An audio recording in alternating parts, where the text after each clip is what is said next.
Hello, everybody. What's going on? I am Danny Oliver with Rem Alternatives here to bring you the next session for the Light Clockwork campaign, overall campaign. Just a few things to note. Once again, you'll see that Randy and Sarah are not here. Sarah is literally in transit to her new home in Canada, the land of moose. Yes, it's the land that's of what moose. It is. Land of moose, and naturally known as the land of moose. yes, she's not here to say otherwise. It's fine. A moose once bit my sister. But Okay. And Tim Hortons is there too, right? That's the thing. Yeah. So I think they're in Ohio today. She's gonna try to offload her car. So if you live in Ohio and you need a car, give her a buzz and see, because they're getting they're getting rid of it on the cheap. So and only because they don't want to pay the taxes on it to move across the border. So there's nothing wrong with it. And if you're watching this sometime later, too bad, you missed out. So yeah, Randy got his COVID shot, the one that makes everybody sad. So he is, again, because of everything else is going on, he's continuing to take his break. And that's okay, because we left off last week at a little bit of a mild cliffhanger as the group of elves had arrived at a house and met the person inside. So that's what we're going to be getting into is maybe finishing up that part of that story. But before we go into that, does anyone have any announcements that they would like to make?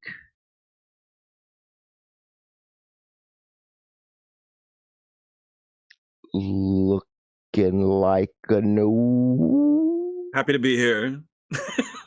That's my announcement. Yeah, I'm pretty stoked. I got to play for one of our Patreon sessions, and that was a really good time. So whenever I get to play and not just be the GM, I'm always pretty stoked about that. So I'm feeling good. We're feeling good. I have a question I'd like to ask chat. Chat, what kind of pizza topping should I get on my pizza after stream? Out of curiosity. $100 on the line. If he picks yours, you get $100 from John. No, it just means I get to enjoy pizza. But thank you for that, for volunteering my your $100, my bank account for that. Are you a vegetarian or vegan at all? No, I love meat. If there's an anti-vegan option, it's probably me. I'm the opposite of vegan. You should get the meat lovers and just get everything. I do like that idea. I'm a fan. Yeah, I hate my stomach, so I always get a pepperoni and a sausage, and then I get double jalapenos and double banana peppers and whatever other acidic, spicy things. I'm in the same boat as you are.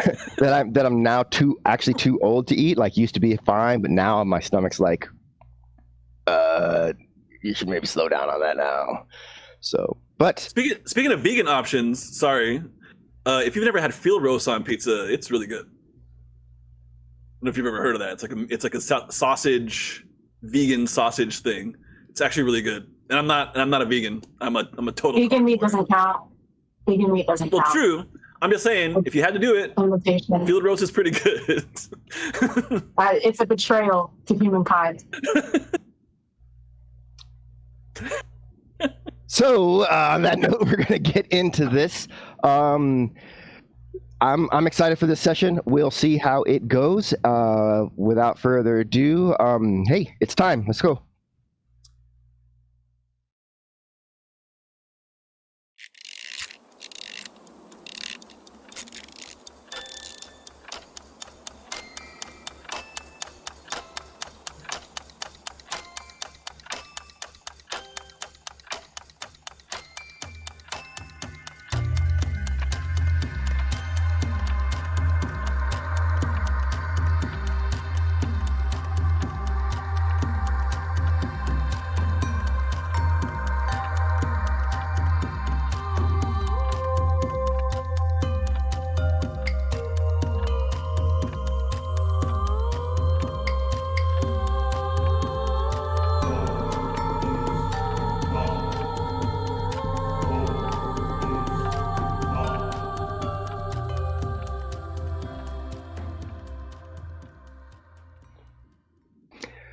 Hello, everybody. Welcome back. When we left off last week, the group had just resolved the quote-unquote puzzle on the bridge, the one that every time they got the wrong answer, it basically attacked them with evil shadow fae critters.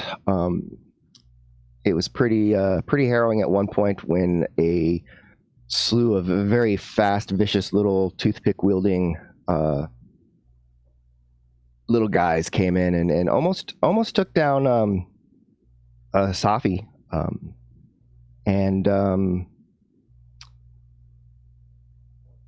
but they managed to get through.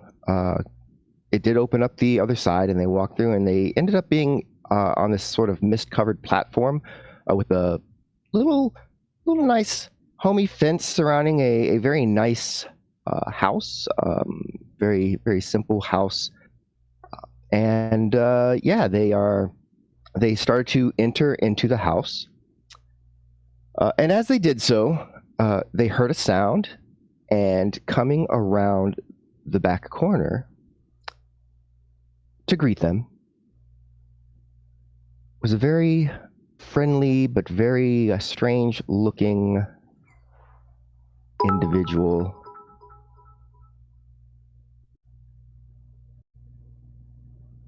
And here you go. I said, here you go. Boom. Oh, and Leah, you'll have to grab Panay. You'll have to grab Panay, or else you won't be able to see it. I'm really glad I didn't intend on sleeping tonight. I'm gonna be thinking about that for a long time. I have Taudi has a smile like really forced, like.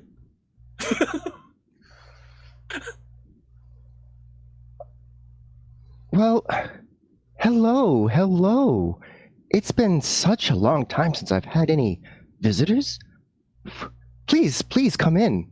Please make yourselves at home.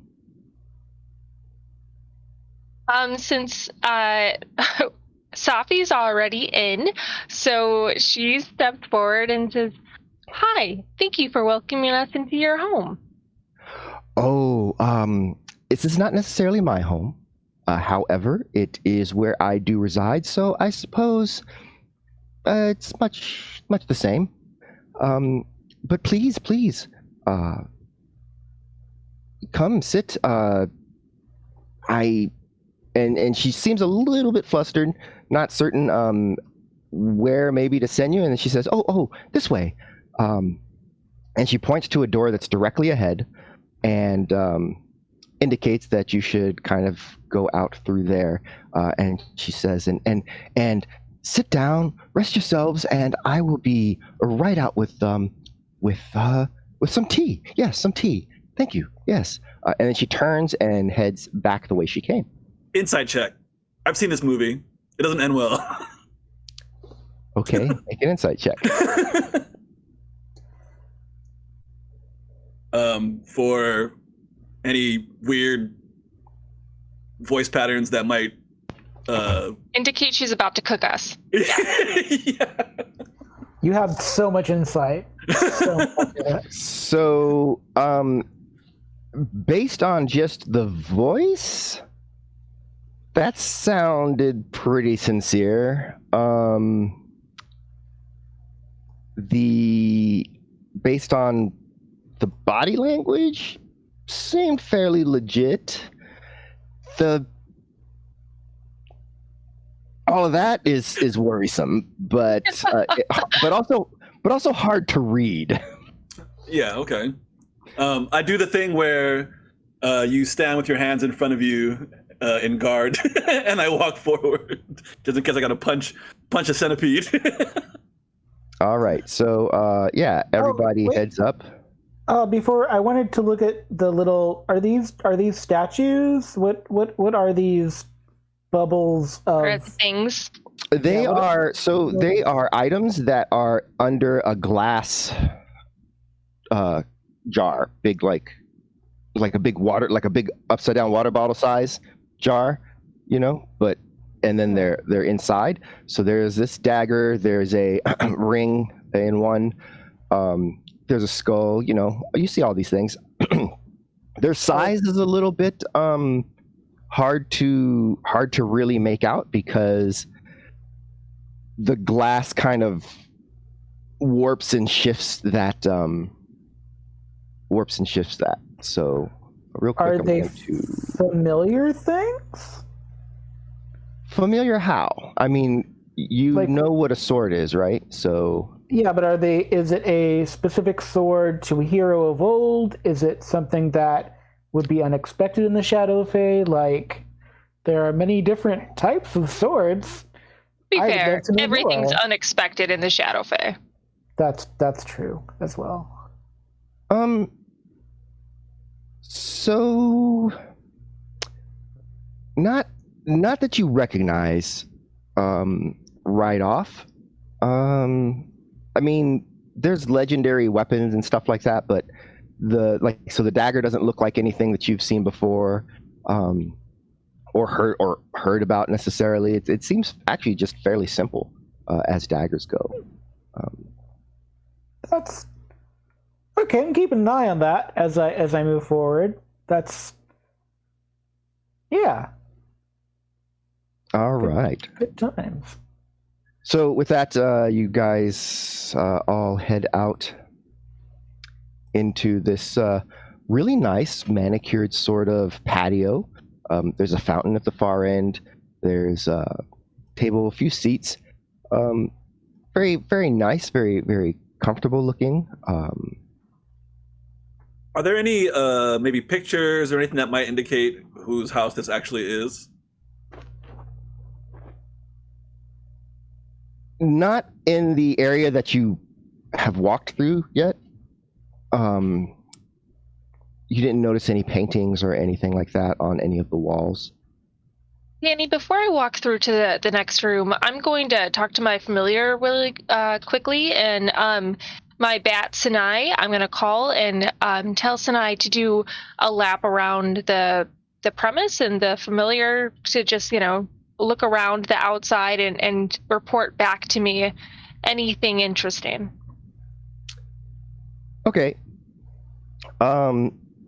Yeah, so with that, you send the bat out, and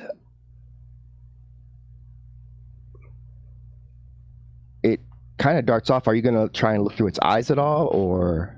Right now, not unless I can catch her where she's not going to notice that I'm like, my eyes roll back in my head real quick. So maybe after I take a seat or something. So right now, I just wanted to message me back, telepathically. Okay. Yeah, so it kind of shoots out and goes off to do as you have asked. And while it's doing that, are you continuing out then, or are you going to wait until you get the report? I'm going to pause for, 6 to 10 seconds, enough where I could be look like I'm looking at a nice piece of artwork before I move into the next room. Okay, yeah, so a few moments pass, and you basically get a call back that there's nothing to report. As in, what is there to report is literally nothing. So not like I don't notice anything that's reportable, but that there is nothing. Great. Hope we can get out of this place. Cool. With that worrisome note, I will walk out onto the patio, it looks like. Okay. So yeah, everyone is now out on the patio, just kind of, I guess, waiting to see what is going to happen next. I will summon my monk's resolve, and I will calmly take a seat and trust that we aren't about to be eaten. Okay. Safi always looks calm. Deadly calm. Deadly calm. All right. Can I go explore? Like, is there water coming out of the fountain? There is. I'm curious about that, mate. Can I go look at the fountain, I guess? Yeah. You head over to the fountain. It's got some fish in the pond part of the water. It's about 10 foot by 10 foot. It's about 4 or 5 fish, probably about a foot long each. A little bit of variance in size, and they are. They're pretty much like koi. So they have really shiny, shimmery scales that range in colors from orange, like a vibrant orange, to white, to even like down into a black and gray, and some of them are like singular colored. There's a couple of orange ones and a couple like one white one, and then there's like a couple that are just like fully mottled all the way through. There's a fountain. Does the water look clean? Does it look okay? Is it looks color? pristine. It looks pristine in a water in a cave. The fountain itself is made of marble, and it is also free of any algae or anything. It's just sparkling. Everything here seems very well kept, very clean. The bushes are all manicured. It's super, super nice. A few moments later, unless anyone else has anything they want to... I just want to casually kind of knock on the table. I'm kind of like not looking obvious, but I want to see if what we're in is real. Like, is this all real? Like, okay, yeah. So you give a knock on the table, and you hear the sound of knocking on wood. The table feels real. It's worn on the edges, right? So the edges are kind of they're kind of blunted and have a little bit of that shine to it. And again, it's clean. It looks like it's probably clean daily. It's like the top also has like a little bit of a sheen to it.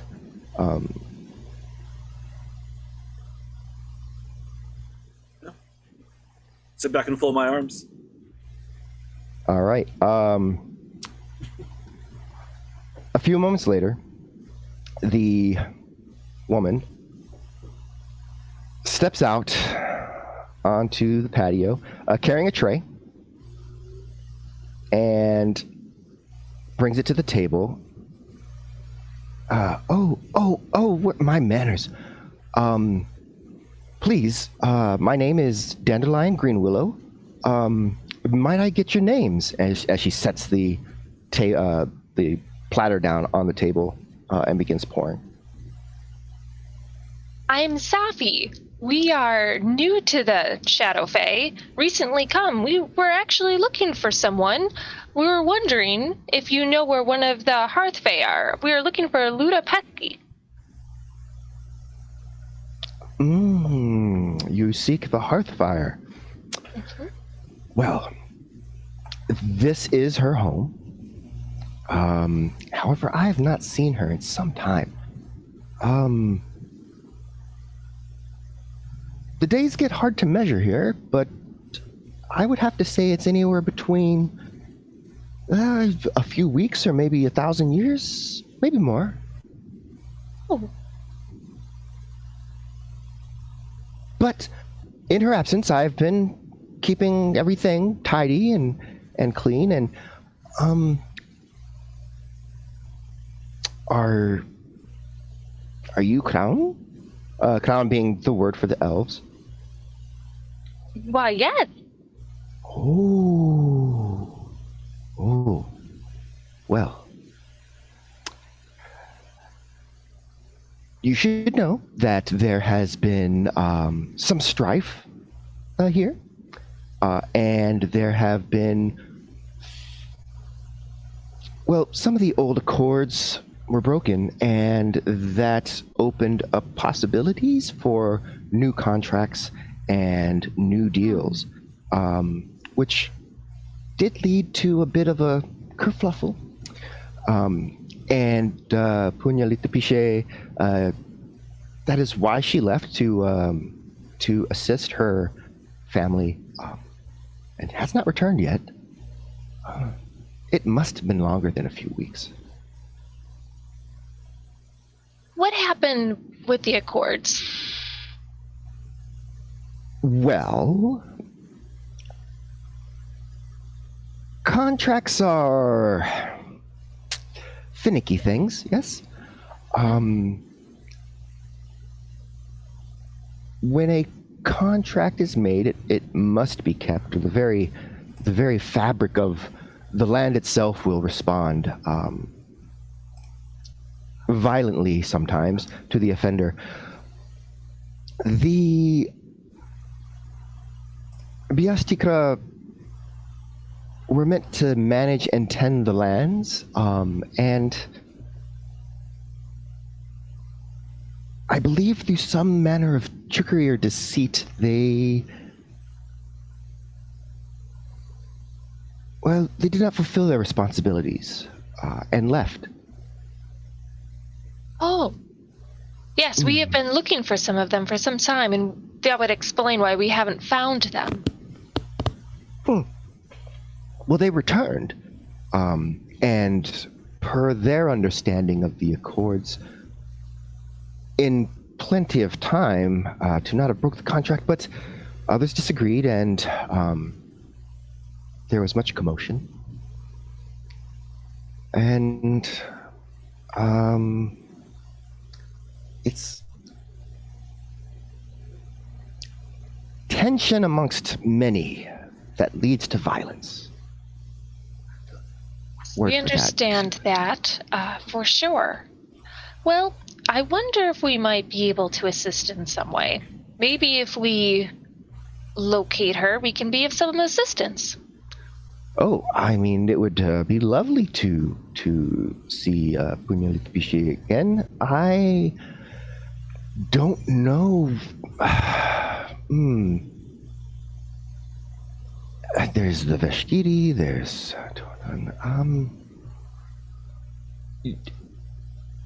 and you say you've returned. Are you have you returned to Arcadia? Which is the ancient ancestral homeland of the elves in the Shadowfell, yes. Yes, well, at least most of our people. And you have not seen any of the Biastikra? No, we have not yet. Have you met anybody else? Well, we performed one job for one of the Telefae.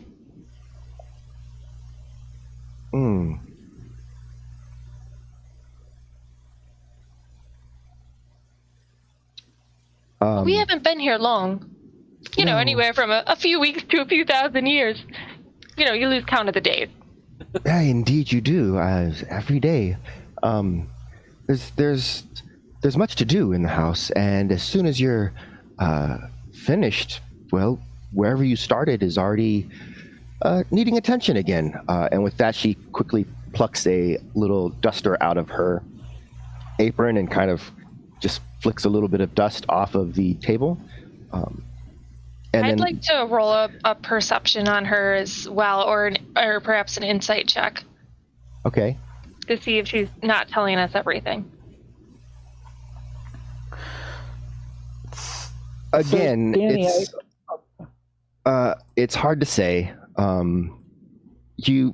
She sounds really earnest and happy to have company, perhaps, but it's something about that face. We're being speciesist. It's a real problem. It's really hard to put your finger on what it is that's making you feel a little nervous. But yeah, John. So Danny, did we pass through a portal to come to this house? Are we still in the cave, or did we move locations? You have a sense of not being in the cave, like. You have a sense of not being where you expected you would have been as you entered into the cave. Like you walked into the cave, it got dark, and then you came out the other side and it was light, and then you were on this like thing and there's mist everywhere. Yeah. Yeah. Afterwards, she's then like her head like kind of lowers to like examine the little bit of dust that she had like swept onto the floor.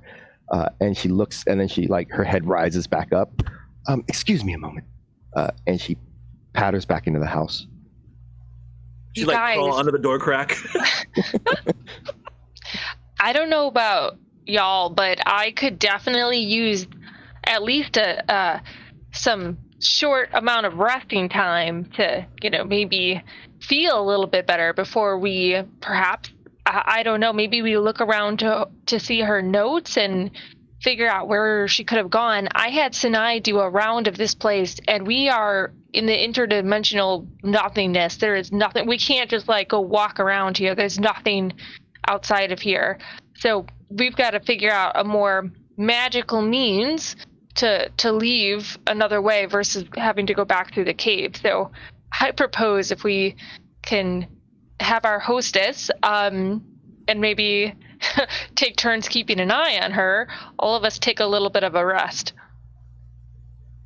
I would not say no to a bit of a rest. I look around. I don't know that I drink the tea. I can try it first. I don't believe it would affect me if it was poison. Oh, okay. Being a monk, says Roland. He drinks it. It's poison, but he doesn't die, so he's just like, it's fine. Yeah, I know, right? Yeah, I'm still not gonna drink it. I That's feel exactly better. So yeah, if Taudi is drinking the tea, it's lovely. It's got a little bit of a floral bouquet as you bring it up, and a very light taste. You can tell maybe there's honey, a little bit of honey in it. It's nice. It's not a black tea at all, so you don't feel like it's a caffeinated. It's an herbal, some sort of herbal tea. A few moments later, she steps back out, and she's got a broom, and she just like very meticulously sweeps that one little dust mote off of the porch. This tea is delicious. What manner of tea is it? Oh, that's an herbal arrangement. It's mint and rose with lavender, and Hunyalita Puche always says to put a little bit of honey in the tea, just a drop. More than that spoils the taste, but just enough to give it that hint of sweetness.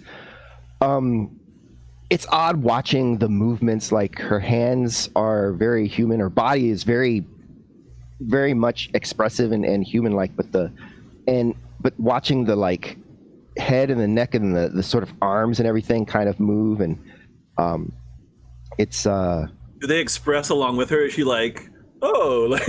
yes, they do. Like, so like, and it's really strange because like, on a centipede, all of those are legs, but on this, they're just like extra little like pointy, pokey arms or something, like neck arms, I guess. I don't know.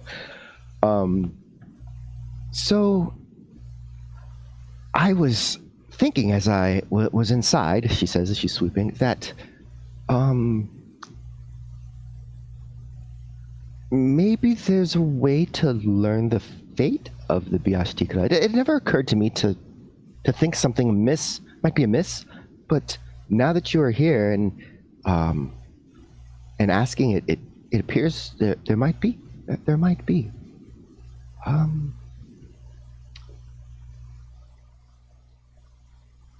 Yes. Every accord. Go ahead. No, I'm just looking at her expectantly. Yes, go on. Exactly. All of her little legs are like steepled now. like she's doing this, but like it's all of her legs. So weird. And she goes, every contract made here in the land is enforced. A contract between you and I would be enforced. A contract between the greatest of the gentry and the lowest of the fey creatures would be observed, or the very land itself rises up to punish the transgressor. I don't know. I've been told that there's someone who knows all of the contracts that have ever been made, and perhaps that person could tell you what happened to the Biashtikra, and that might help. Why, yes, that's a wonderful suggestion. Well, then you should speak to him. How might we do that?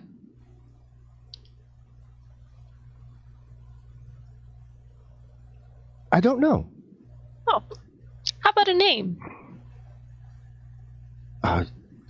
The keeper of the Accords.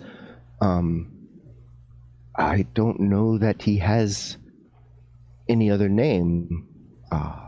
I'm fighting my impulse to be ageist right now and just you're wasting our time. So Danny, point of clarification for history. Is us coming back into Shadowfey, is that considered an accord? Like, we came back into the Shadowfey as... So you don't know. This is so all of this is information. So what you know is that Ricadia is the homeland of the elves and is not on Caliphus. So you know that. You did not necessarily know that it is like it was the Shadowfey. And so when the Biastikra, who are the progenitors, took the elves out over thousands and thousands of years, Ricadia just became like the ancestral homeland. The idea that it's like a fairy land, like a dark fey land, that kind of got lost, especially because the Biastikra, they didn't stay. They went back. And then the elves were like just kind of living and eventually developed their own civilizations and stuff on Caliphus. So going back, it was kind of like this thing of this great sort of apocalypse was coming. We know that we have an ancient homeland that we can maybe return to. And so you did. and then you come back and you discover like everything's, all the weeds are overgrown and trying to murder you. And so that's all of this is kind of like being learned by you and by others as they go out. So the idea of like making a deal with somebody that first happened because of you all talking to the Dryad and making that deal. So yeah. That started this whole thing where everyone's making deals. No, that's not what started the whole thing that everyone's making deals. Like, oh, shit. No, the that's just- Biastikra had to deal with them to tend the lands, and apparently have not been doing their duty. So I don't know if I want to do this in character, out of character. I have to think this through in my head. So the deal that we made with that really great the female character that had like the shadow body, and the Dryad. We killed the Dryad, and then we killed the guy. Mm-hmm. Thank you for all the people in chat that gave us the things to kill the guy. So is that considered a contract? So would the keeper have that contract? Okay, so I don't know how to quite. Is anyone grasping the thing that I'm trying to figure out how to? You're trying to see if we find our own contract, we should be able to find that guy. Yeah, something like that. I just don't know how to say it to. I don't know how to say it to the living centipede. All right. Let me try. Is the Dryad the keeper? No. Oh, okay. The Dryad is the Dryad. Dryad. Somebody wasn't there. Yeah. Well, Miss Greenwillow. Yes. If we wanted to track some of head goes like close to your face. No, personal space. If we wanted to look up one of our own contracts that we recently entered into, how would we go check that? Is there something we need to say? Is there a spell that summons the Keeper of the Accords? A calling card. I don't believe so. I've never thought to look up my contracts. I just know them because I made them, and I remember them, because to do otherwise would be folly. Agreed, of course. But if Is there you perhaps had a 1-800 number we can call? But if you had made one of your contracts in void, who would come to enforce it?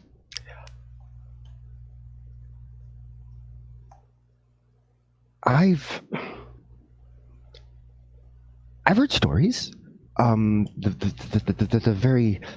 very land, and her head kind of pulls back thoughtfully, but also it looks like her little neck legs are kind of tapping a little nervously now. When people break their contracts, well, I've heard stories, but the one that frightened me most is it is the tale of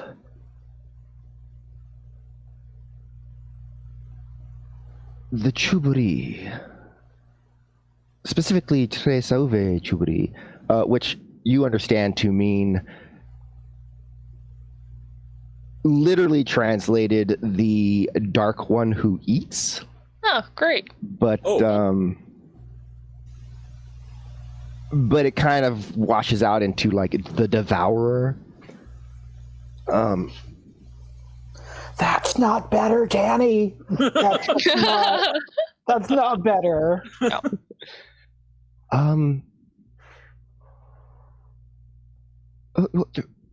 One moment. With that, she turns and heads back into the house.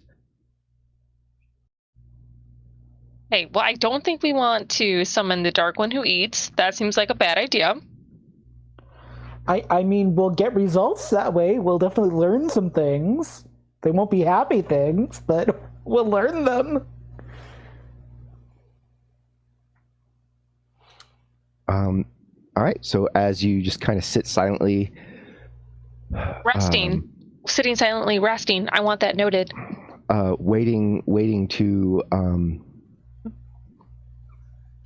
waiting in an uncomfortable silence for Miss Greenwillow to return. After maybe 5 minutes, she does so, and she's got a book, and she sets it down on the table.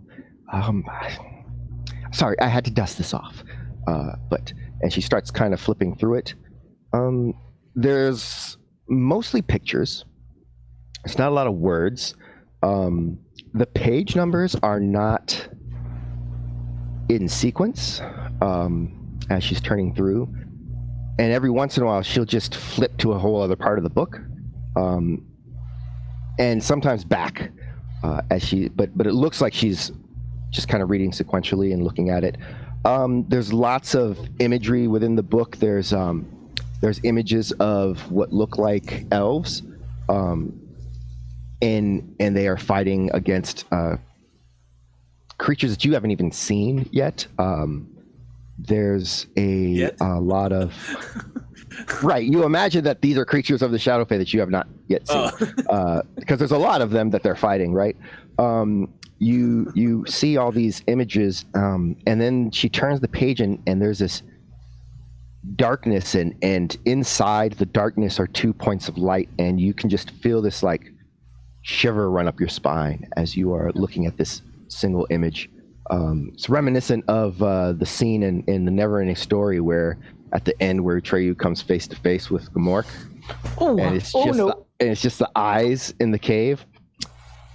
If you haven't seen Neverending Story, everybody needs to just watch that sometime. Let's just do that right after now. the stream. After the stream. We're gonna take a moment here. So yeah, and it just gives you that sort of sense. And she's like, oh, well, that's interesting. and she turns the page again. It seems that no one has petitioned the Keeper of the Accords ever.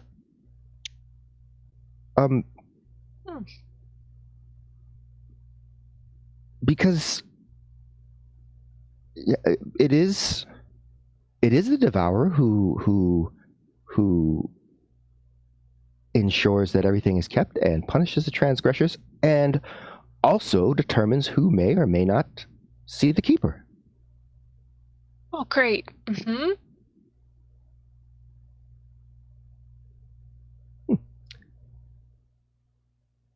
Does it have any... I can't believe I'm asking this. Way of contacting him?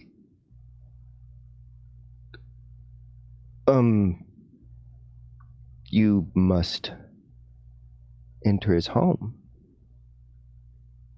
His home is nearby? Well, and then like this looks almost like a smile, except it also looks like a shark when it smiles, like it's going to eat you. As she says, We're gonna die.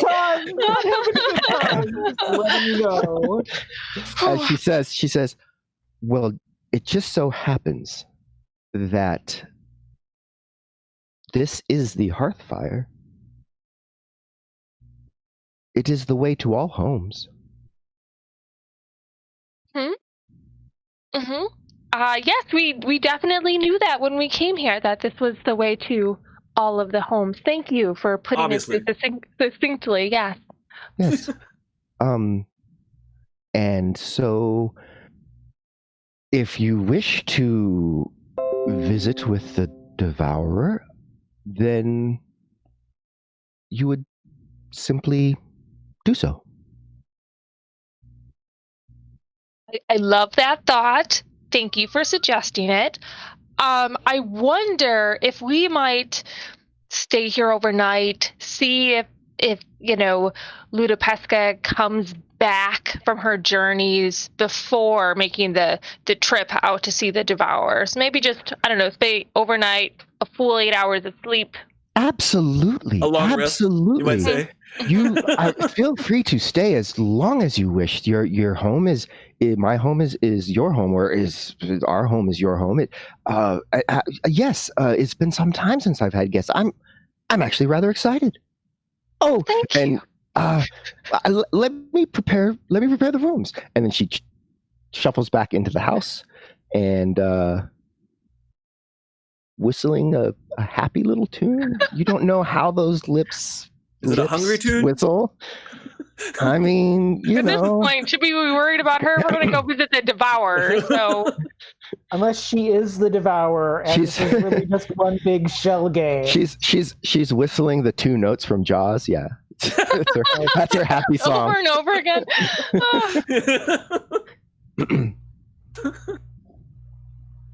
All right.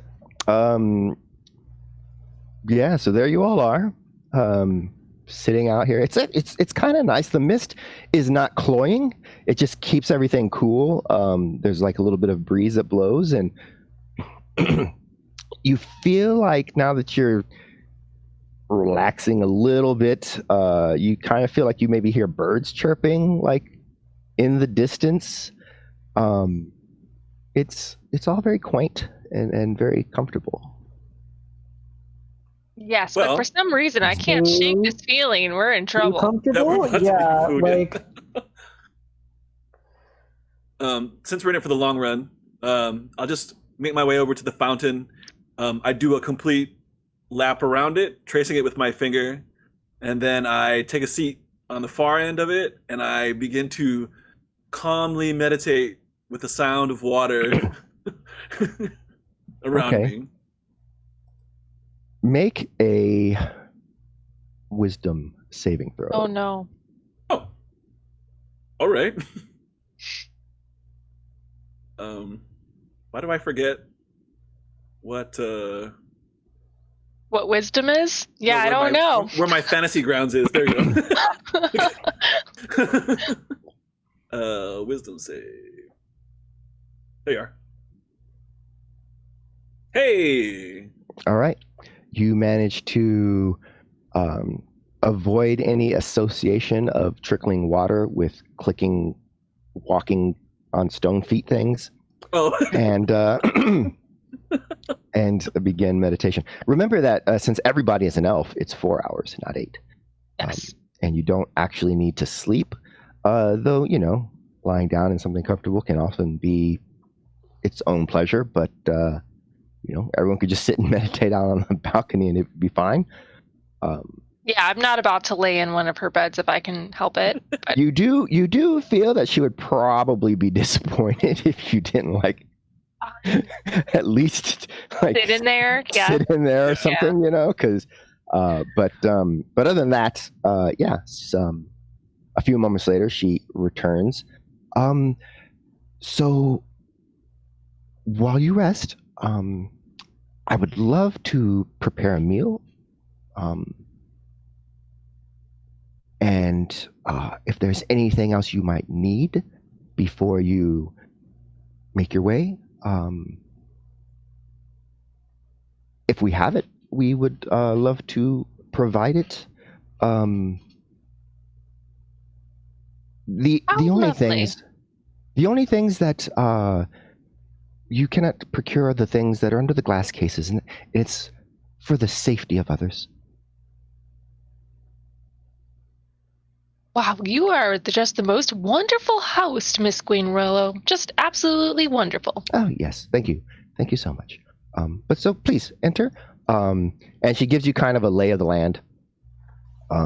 There's a couple of bathrooms with baths. There's 2 bedrooms. They're full size beds. They're not like super big or anything. There's a nice little library. There's a kitchen. There's a little drawing room.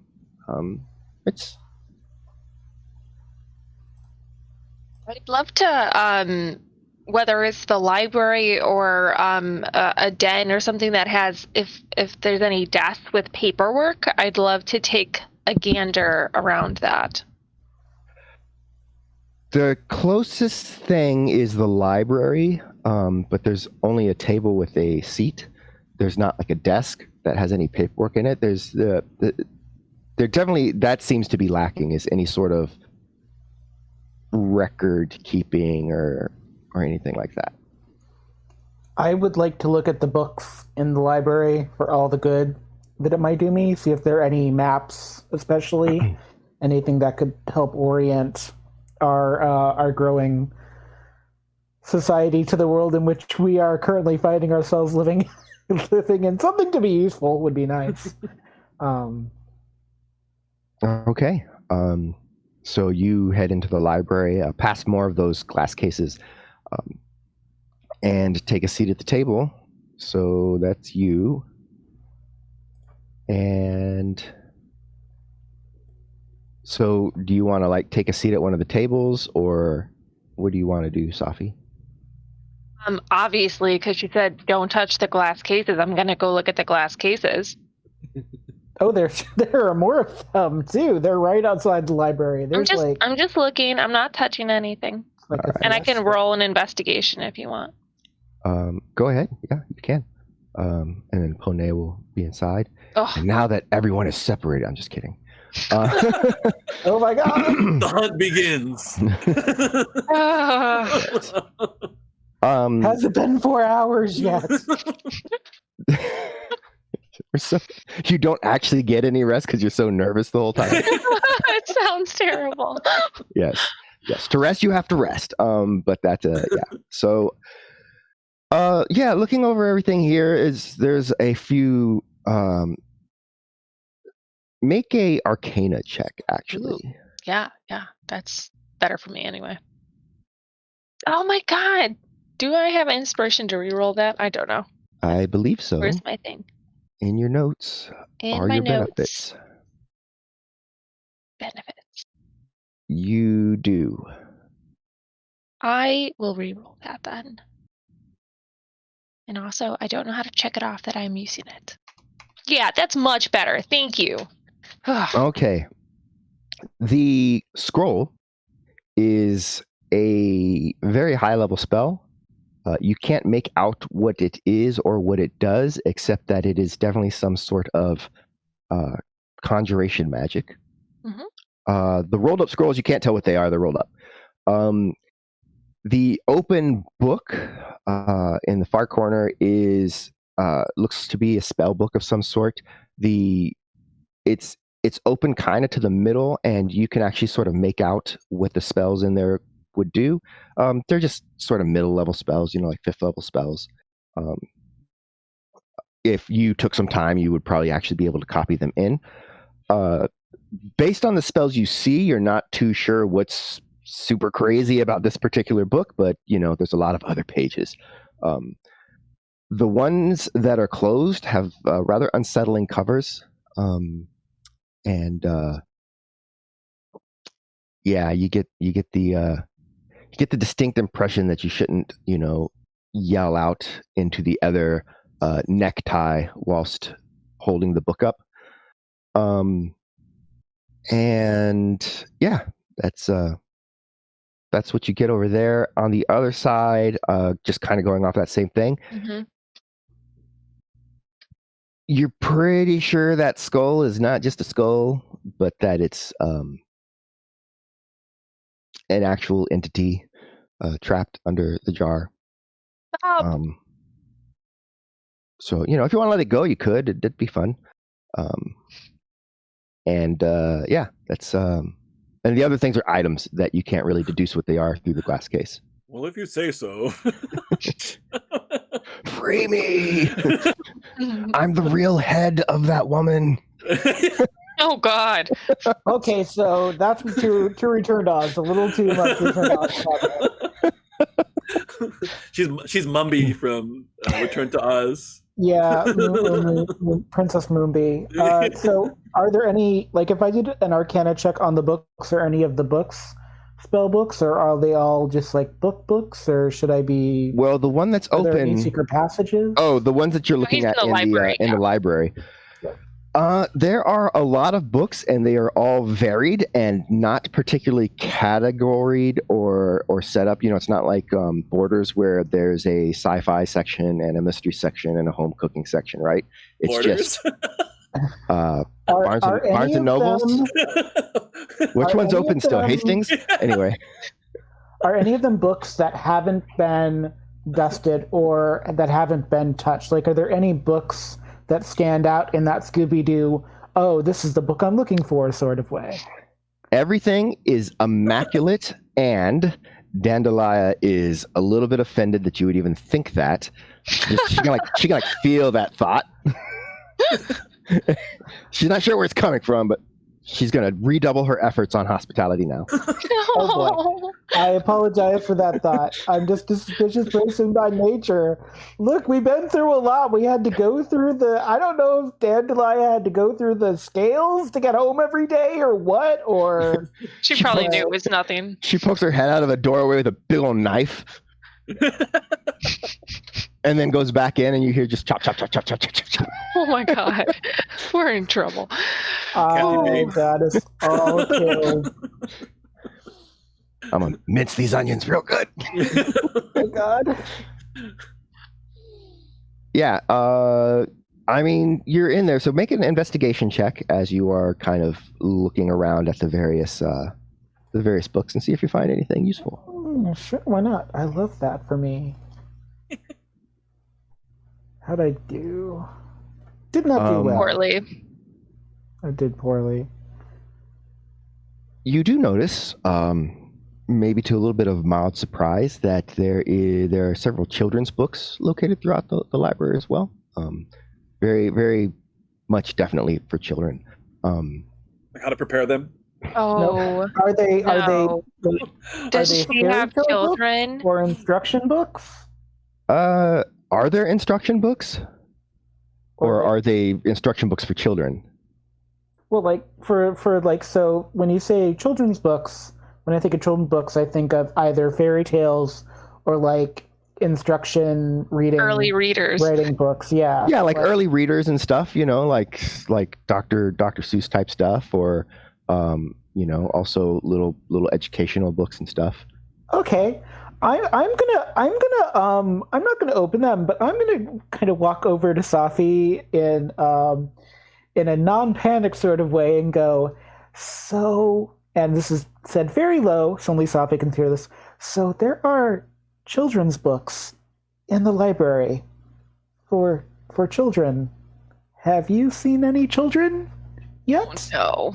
I glance towards the stairs that I passed, and I go, "Oh no." Yeah, this is fine, right? This is fine. Okay. Everybody, stay away from those stairs. We're getting our 4 hours of rest.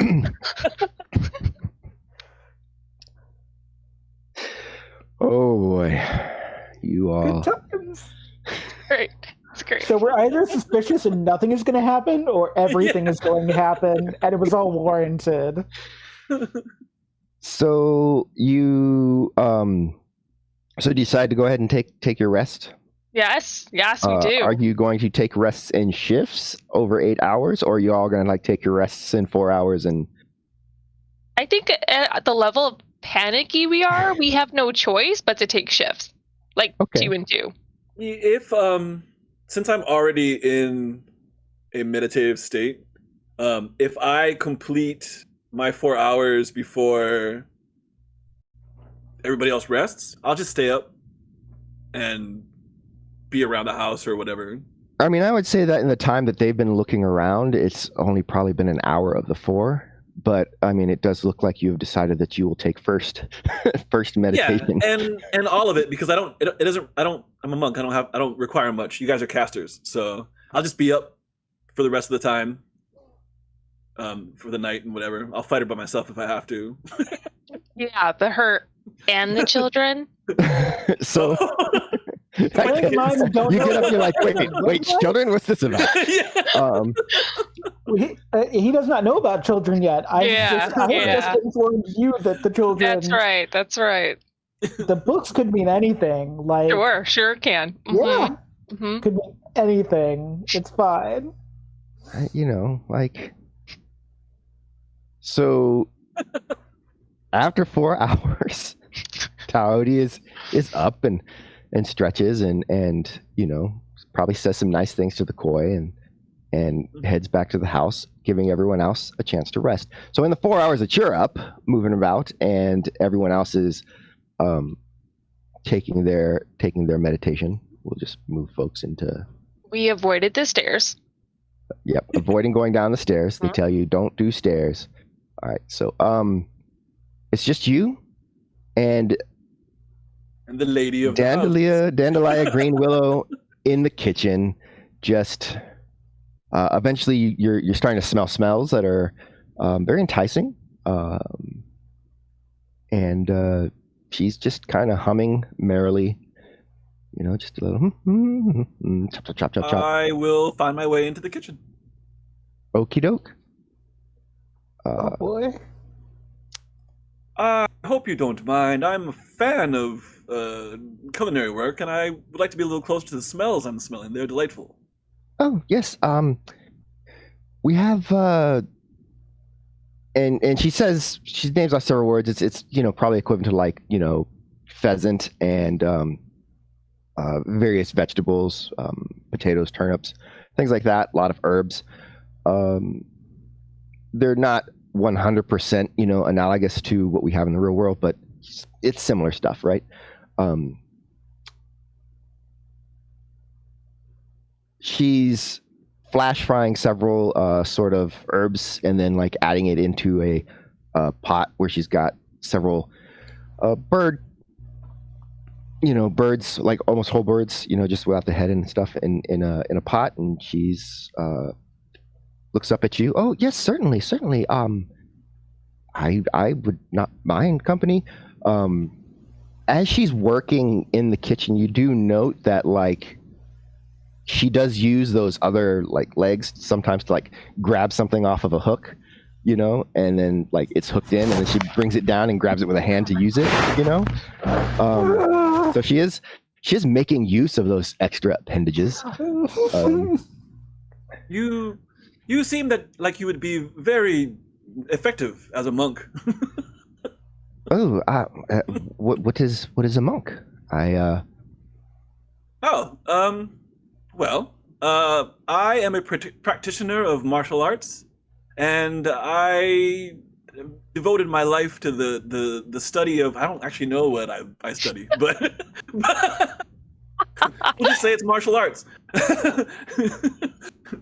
A way of the hand, something. Yeah, that's true. That is actually what my way is. Yeah. Yeah, we have an alphabet for that, so we can look up way of hand, and then that will be what it's called. Yeah. So That thing. she kind of nods. I'm very unfamiliar with that way of your hands, but it seems that could mean many things more than just battling. For example, I'm using my hands now. You are indeed. We learn to use our hands and body with balance, with the flow of the earth and the flow of Galifus. No, wait, what planet are we on again? Arcadia. You're in the Shadow Fae. Oh yeah, with the flow of nature and to enhance our bodies and our spirit and power, and more fluff and spirituality and metaphysics and blah. All right. Says that. I go on for like 15 minutes. For that. All right. Gipuli. There you go. The way of the hand. Gipuli. That is your martial art. Gipuli. All right. Got it. So yeah, she just kind of what was that last question? I'm sorry, I was looking up Gipuli.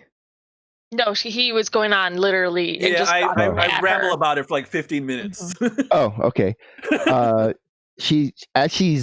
As you're doing that, she does that thing, where she's kind of responding with oh really? Oh, that's interesting. Mm-hmm. Yes. Oh wow. Oh, I never imagined such a thing. Just all of that as she continues to.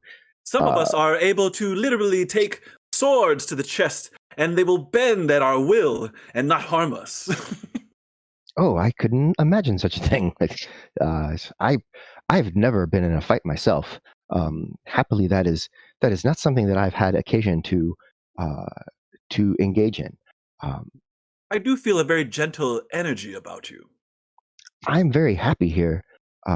It has been my pleasure to serve Punyalitapishi as her as hostess in her absence, and as her companion when she's here. Yes.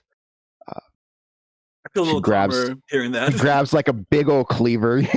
He's just like whack whack whack. Calm gone. Yes. Yeah, she's happy, so her like jaws like chitter out and flare up a little bit. She's like I do not mean to be rude. No offense intended. But my people have not been in this land for quite a long time. Are your people native to these lands, or did you arrive at some point in history? My people? Yes, others like you, your ilk. I've never met anyone else like me. I am more akin to like you. Yes. You exactly. You're like me. Well, where do you come from then? Well, I exist at the pleasure of Punyalitapishi. She is my progenitor, as the Biashtikle are your progenitors. So we are much the same. Oh. Chop chop chop chop chop. Gets out the tenderizing mallet and starts pounding on some stuff. What? But where were you born? Were you born of arcane means? Born? I don't know that I recall. It's always just been.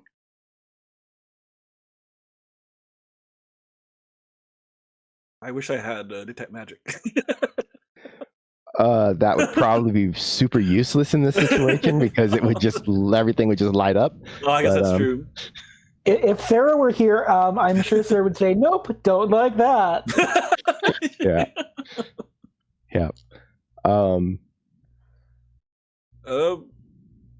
Okay. and here I find myself no further than I was when I started. I was like, I'm gonna find this out. Okay, I have no idea what's going on. What would you if I were to describe your species to another one of my friends? What would I say to them you were? So uncomfortable conversation. So awkward to listen to. I am the hostess of the We're all Hearthfire. going to die. Oh God. The hostess of the Hearthfire. Simple enough, yes? Chop, chop, chop, chop, chop.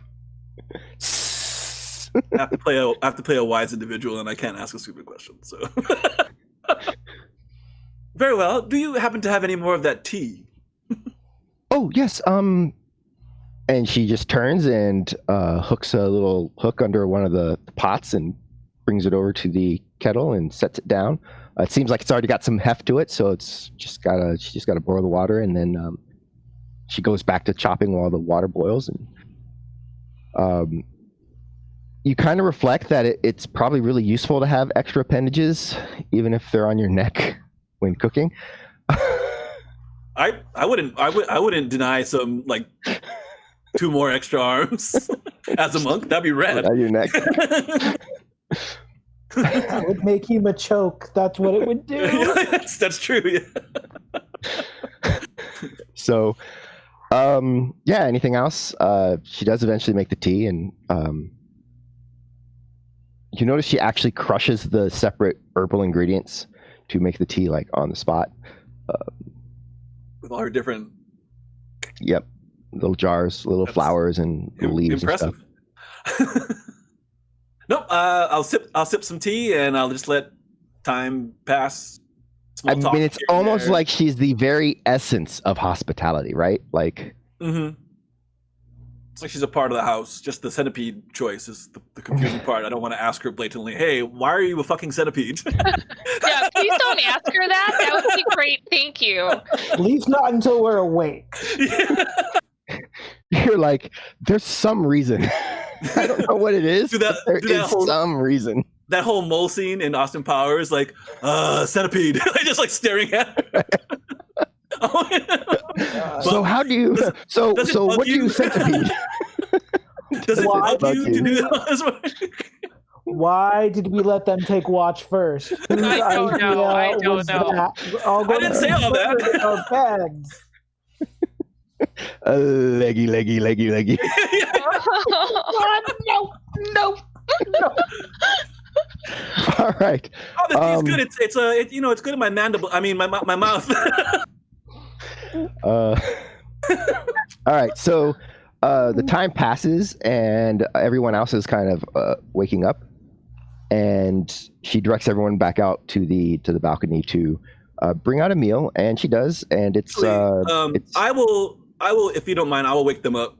I kind of just turn on lights. I don't know how to wake you guys up. You just tap them on the shoulder. They're in meditation, so it's really light. Oh, right. Yeah. Before we go out, I had a bit of a conversation with our host. She seems quite trustworthy.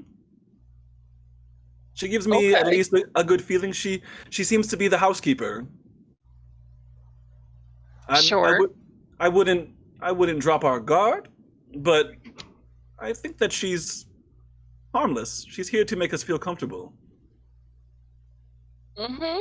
Okay. And I walk out with my hands clasped behind my back. Want to let you guys know, don't look too tense. Probably cool. Yeah, we're the ones you need to be worried about. Okay, so the meal for those who eat, it's almost irresistible because it just smells so good. Does anyone not eat? I wait for Taudi to eat it, and then as long as he looks like he doesn't keel over and die, I'll eat it. Okay. So yeah, it's absolutely fabulous. It's probably the best you've had since the initial rations you brought back from the world when you came here. When the last of that ran out, because it's been foraging and hunting in the Shadowfey after that, and a little bit of a learning curve on what's good to eat, what's tasty, what's not, what's poisonous, etc.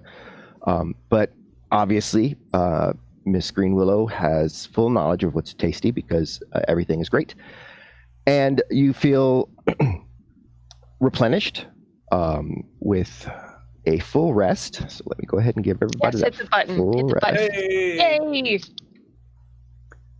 During our meal, so this Devourer, if when we go to meet them, is there some sort of custom or maybe proper way to greet an individual such as a Devourer? Should we bring a gift? Oh, good question. I believe that a gift is always appropriate when visiting somebody's home. Oh boy. You're always so full of details. That's what I like about you.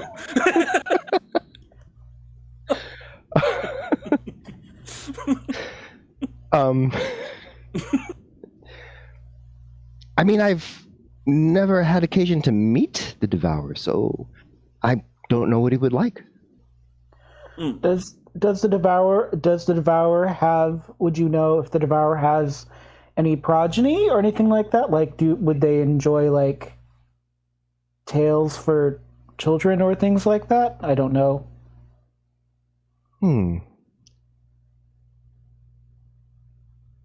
It is hard to imagine what the children of a being known as the Devourer would be like, and what taste they would have for reading, or if they read at all. That's fair. Is there anything that would be considered rude of us to do? I would presume that you should not call him any unkind names.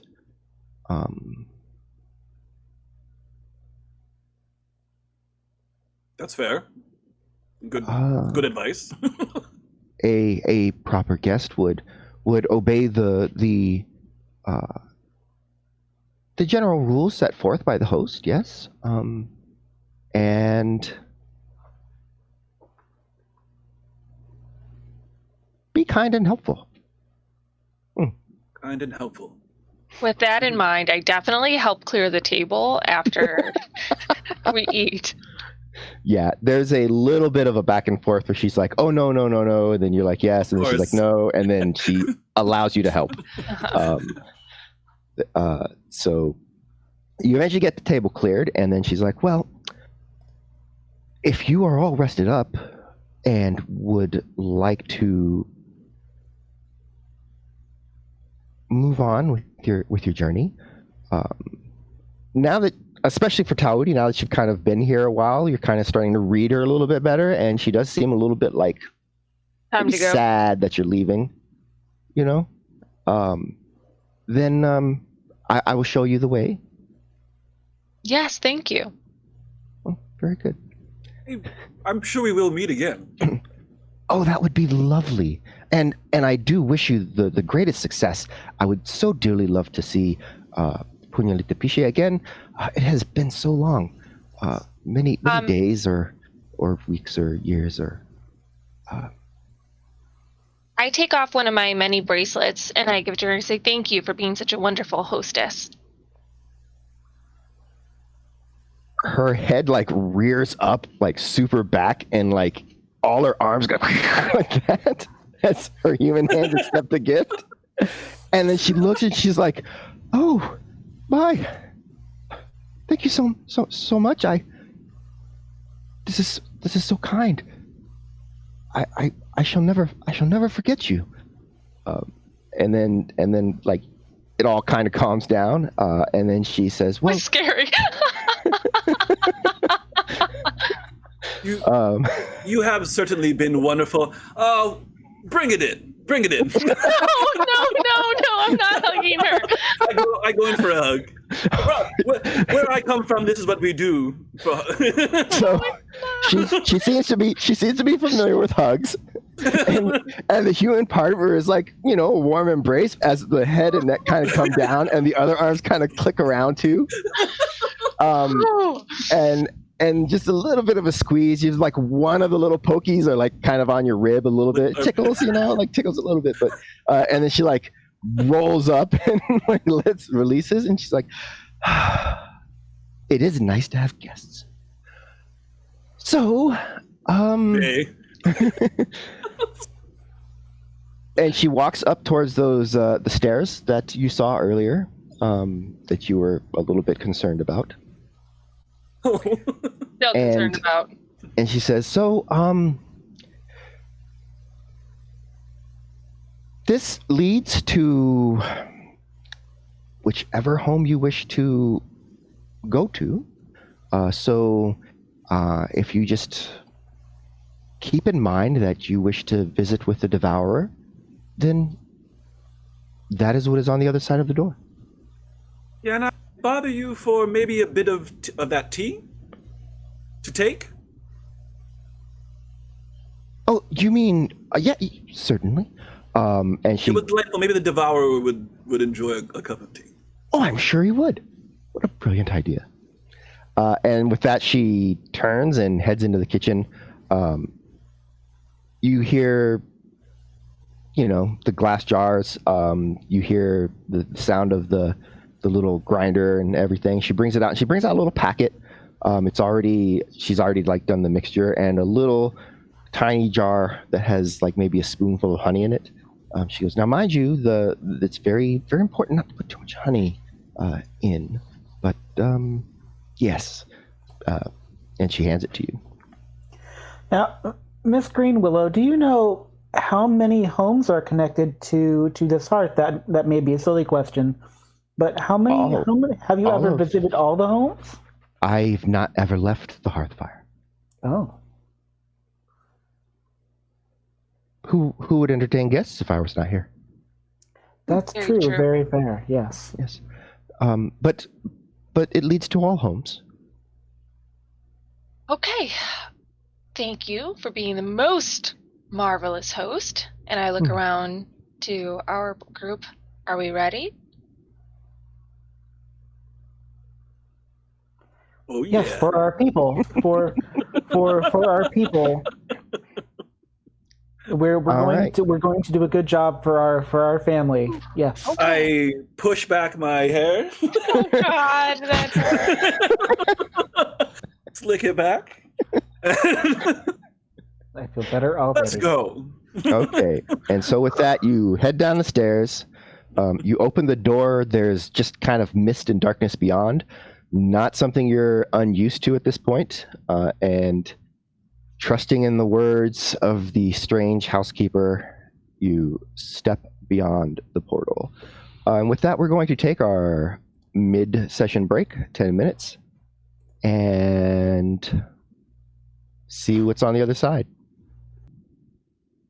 Hello, welcome back, everybody. Before the break, the four elves were enjoying the hospitality of Miss Dandelia Greenwillow, who was the perfect hostess, except for the part where she looked like she was going to devour them at any moment.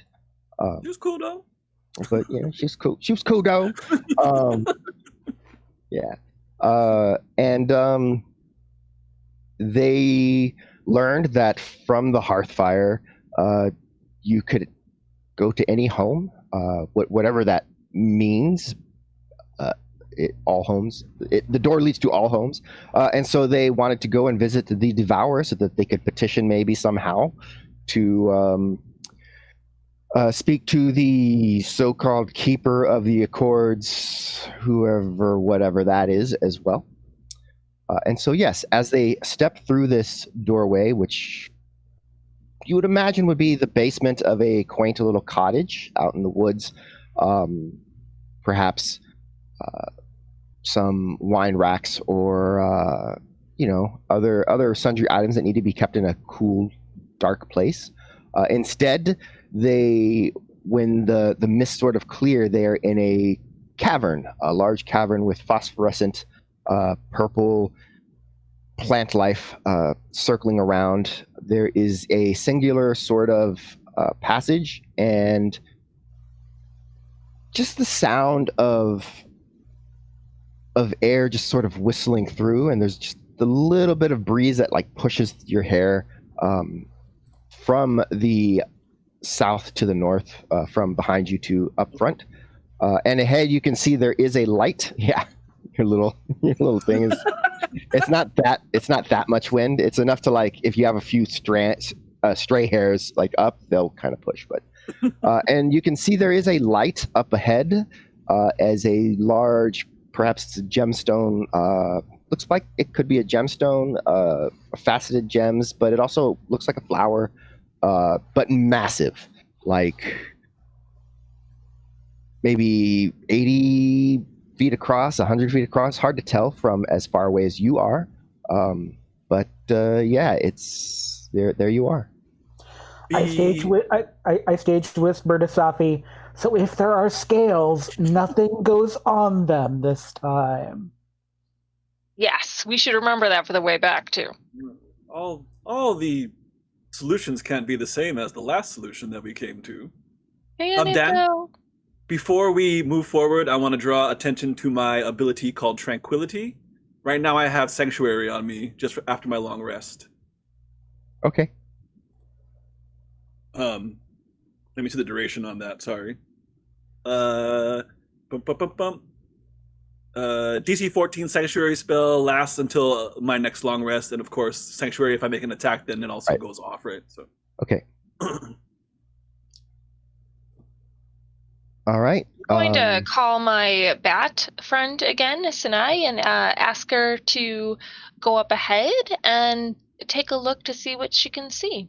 And this time, I will motion to my friends to be like, okay, I'm gonna go outside of my body real quick, and I'll just put my hand on Bria's shoulder and just stand there for a second.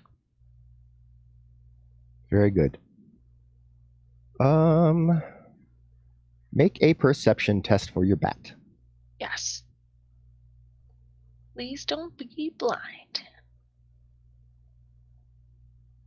Not today. Pretty much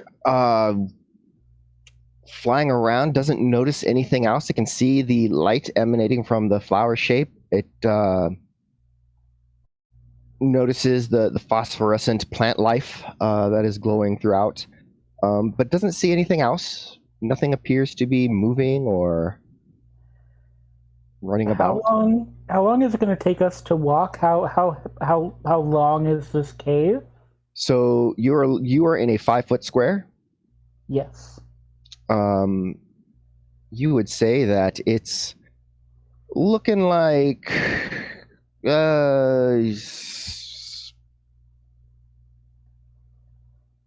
somewhere between 50 and 100 yards.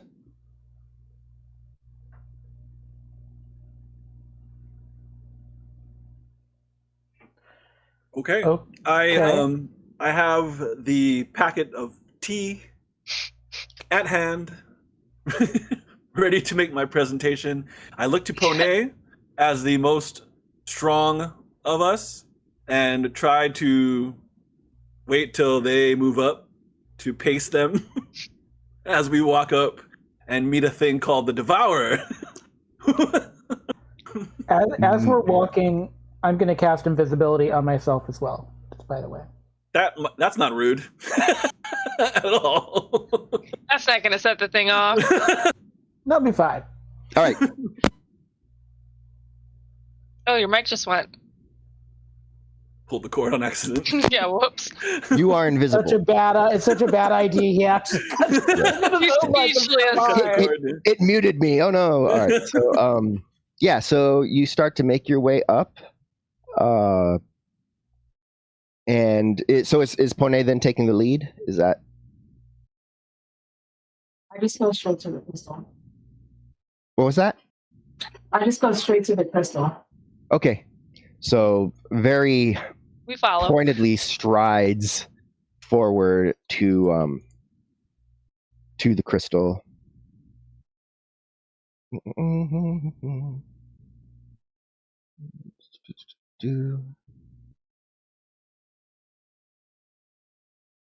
Very good. All right. You get about halfway when you see beneath the crystal there's like coils of shadow that start to undulate and move. And eventually these two purple reddish lights kind of flicker on. They are probably something like that far apart, like three feet apart. These two lights, horizontal. Maybe more. It's hard to tell because you're still like a good 50 to 100 feet away. And a voice in the darkness.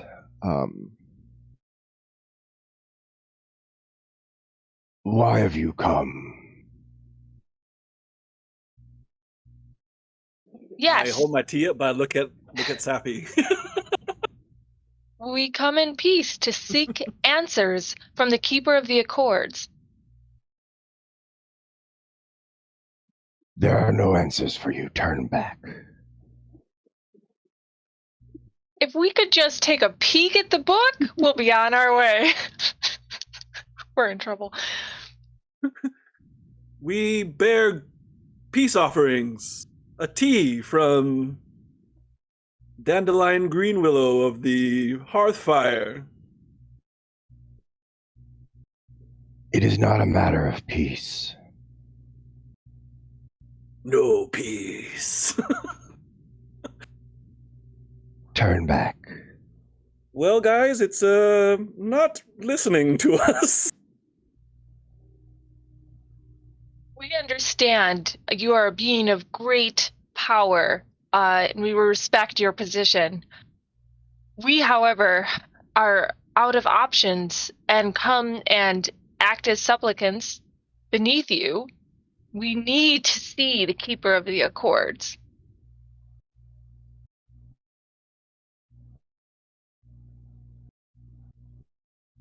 In the eternity that I have sat upon this stone and kept vigil, none have seen the Keeper of the Accords. None have tried. I ask once again for you to turn back. If the Keeper of the Accords... Oh, go ahead, Leah. What happens if we don't?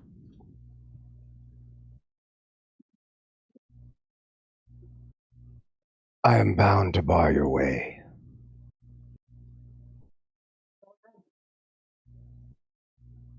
Well, Perhaps we can come to some sort of accord ourselves.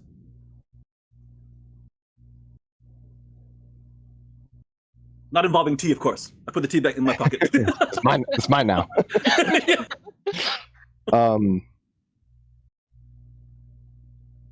I have no interest in making another deal, even if it were possible. Sanai steps forward resolutely, and she says, well, then perhaps you can answer some questions for us.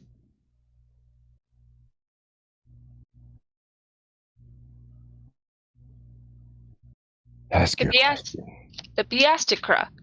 We are seeking them, and it seems that they are in some disagreement over whether or not they have broken their contract. As the Keeper of the Accords, defender, if you will, Mr. Devourer, sir, it would seem that you are not going after the Biasticra. So where do you stand on the disagreement?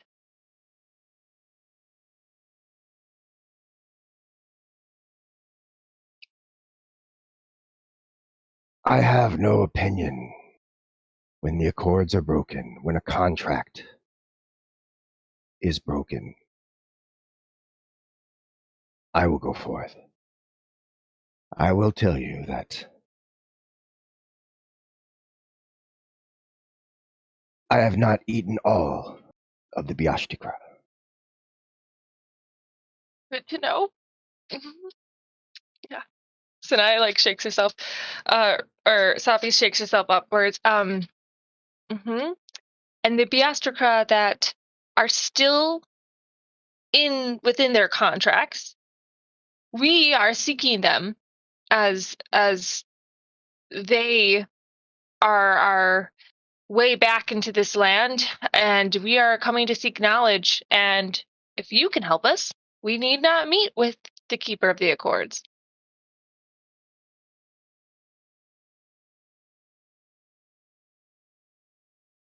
Ask your questions. Where are they? I do not know. Okay. Do you know where one Luda Pesca is?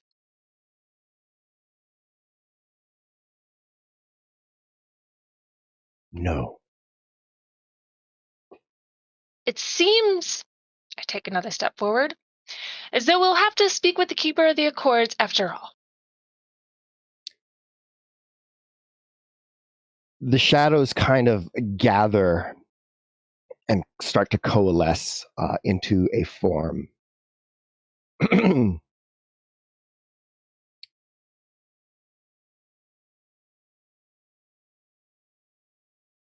Know that I take no pleasure in this. I start stretching out and rolling my wrists, cracking my knuckles. Go ahead and make initiative checks because this is not a surprise attack of any sort. Okay. Danny, can I ask a question? Certainly. Because I'm not familiar with Eldritch Knight, and I don't actually know how to do this, but I kind of want to do this. I have something called Haste, and I know it's not always good for certain characters, so what kind of character can make use of Haste? Haste is generally best on DPS characters, so characters that can do a lot of damage. So if you had a rogue with you, that would be a good place to put your haste. Actually, not so much because they only get the one sneak attack. But anyone who is a fighter, like a really good person to put your haste on, is going to be Panay here. Yourself is a good person to put it on. It allows you to cast an extra spell per round, for example, because it gives you an action. And as long as that action is not if it's an attack action, you only get one additional attack. But otherwise, you can take an action with it. It increases your movement speed, etc. So it's good on anyone who dishes out a lot of damage with an attack or who is able to maneuver about quickly, etc. Okay, thank you. All right, Taudi, you're taking your action to stretch? No, that's done. I'll just take a dodge action. I'll take a dodge action and just wait to see what we were even like facing. Okay. Panay. As I said, you see the shadows coalesce ahead of you. It's still too far to reach in one action, but yeah.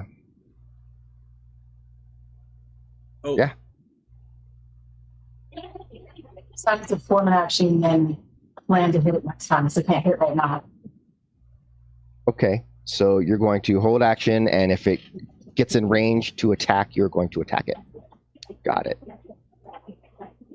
Everybody make a perception test. Okay. Oops.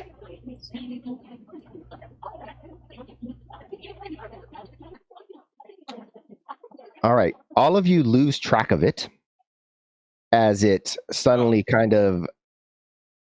Juanita didn't do it? Damn, it must have been a 25 check.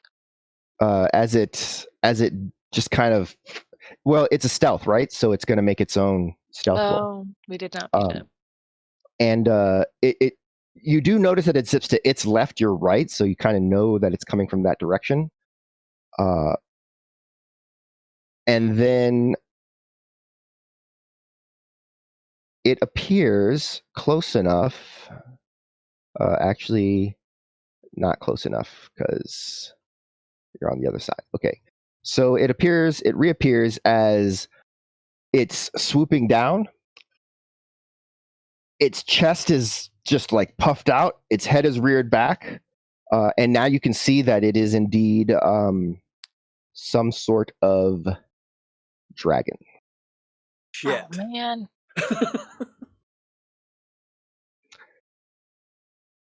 And of course, it's going to do its dragony thing. I love dragons. I do not like fighting dragons. Yeah. So let's see.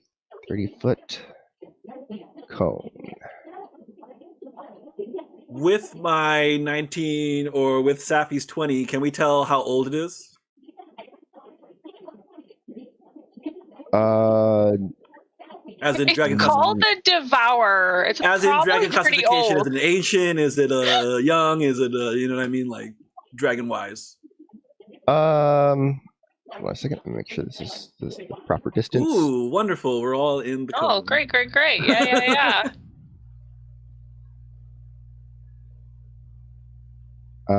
Everyone except Panay is in the cone. Hey, I got moved. I didn't move. Well, you're on a half It step, does. so I just moved you into the thing. All right. You could have moved me out. You chose to move me in. I'm just saying. No, because yeah, no, you got it. You got to make everyone's gonna eventually make a saving throw. Let's find out what happens as this sort of dragon thing that is shrouded in darkness. The shadows seem to be like warping around it, and it breathes out.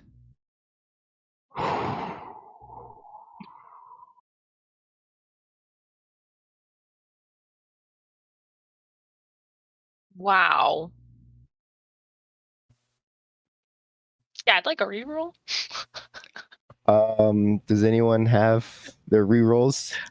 I have something called Indomitable.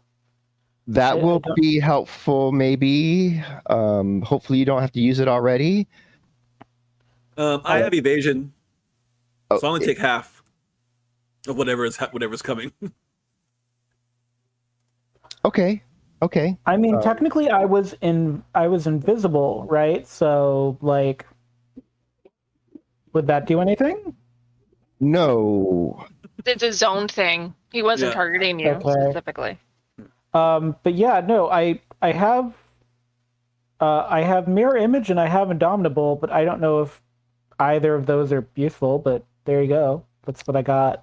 All right. Well, real quick, what I'm going to do is turn this on for you, Taudi, because this is a just for this one. There you go. All right, cool. Now I will hit the damage button. Oh, I don't like that. No. As fire and shadow just sort of spews forth from its mouth, enveloping the three of you.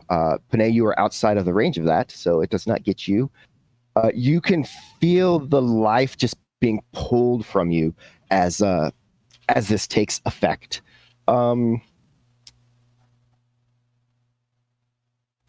Yeah, that.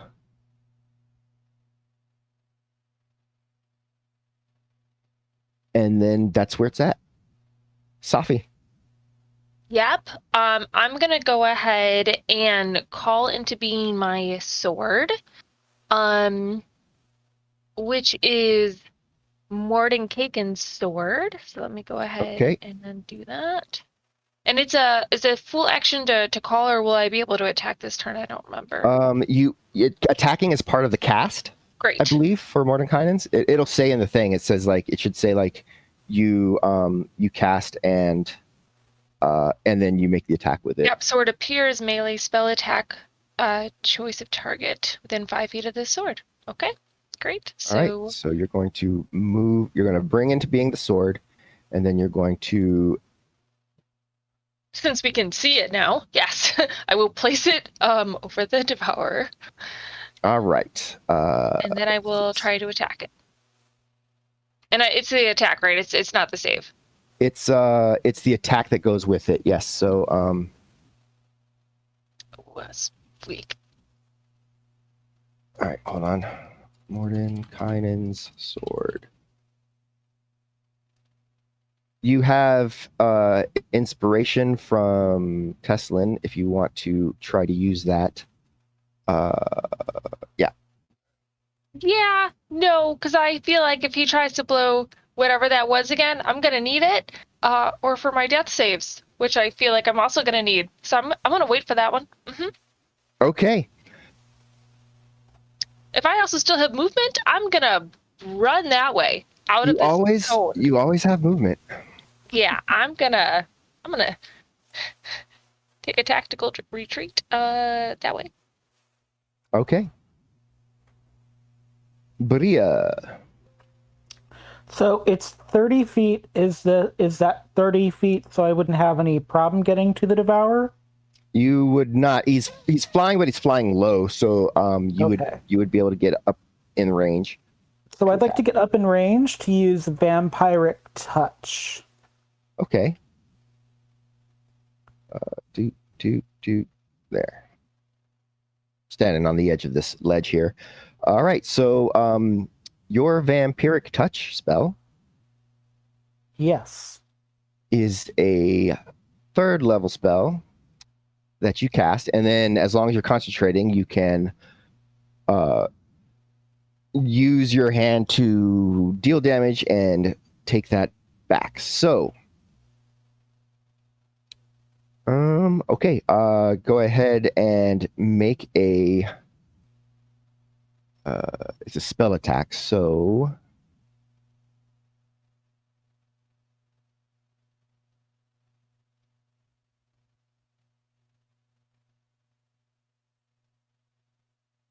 Okay.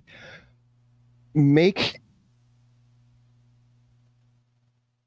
an attack as if it's with your weapon, and give it a +5.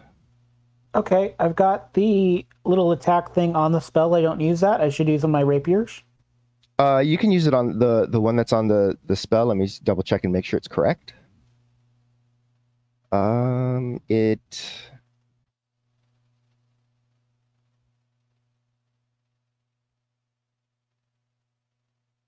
Oops, that's not right.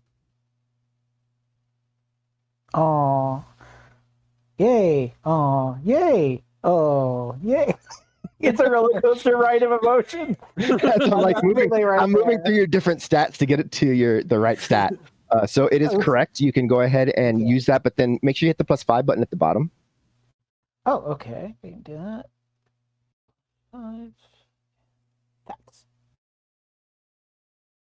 That is going to be a hit. So now what you'll want to do is you'll want to hit the damage, just click the damage button, and also click the effect button. Ooh, I get to click the little man, and then I get to click the little blood drop. Okay, so you deal 5 damage. That's a little bit underwhelming, so you get the sense that like it's somehow resistant to that, because you feel like that should have hurt it more. It barely notices, and you get half of that back. I will round up, so that brings you to that. Okay. And it has necrotic damage now or something like that? You did necrotic damage to it, so you were like sucking its life force and trying to pull it into yourself. Okay, neat. But it seems to be resistant to that somehow. Sad. Taudi.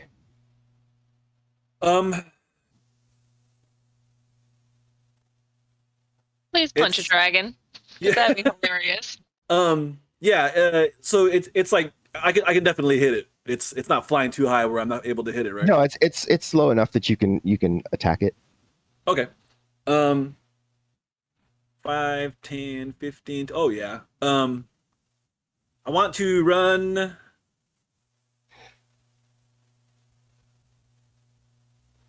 Jump kick it in the face, go. Uh-oh. Did we lose? We don't know what Roland wants to do. Oh no! Roland wants to run. It was so cool. Roland froze. I know. Whatever it was going to be was going to be that dragon absolutely turned amazing. him into a statue. Yeah. Ooh, that's very Return to Oz. Because that's what that's what the Mud King did in Return to Oz. He looks very inspired by something. Yeah, right? He does. I'm going to take this moment to grab something real quick. I'll be right back.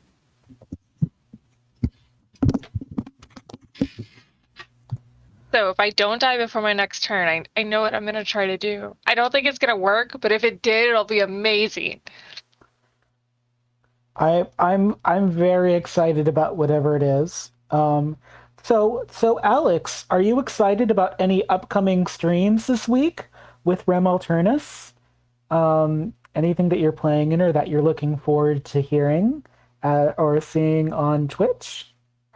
Great question. I love, of course, like the Thursday session watching the Stormlord's Lath, but my favorite though has to be the Descent into Avernus on Saturday mornings. So Right. Personal fave. I'm a big fan of Dresden Files, and I think that's Mondays, right? That's Mondays, yes, for That's sure. Mondays is Dresden, yeah. Tuesdays, of course, we got Shadowrun.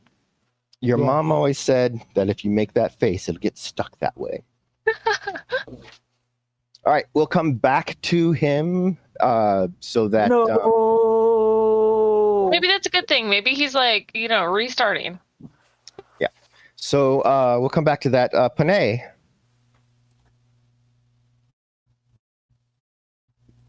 there's a dragon.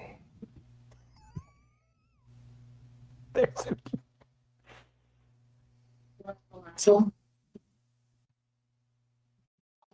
Say So- what? I said, do I have a lasso? I mean, I don't think you have a lasso prepared. You probably have rope, but not in a lasso form. Can I jump on the dragon? You can attempt to jump on the dragon. That is a thing you can do. That is the thing I want to do. All right. 1, 2, 3, 4, 5.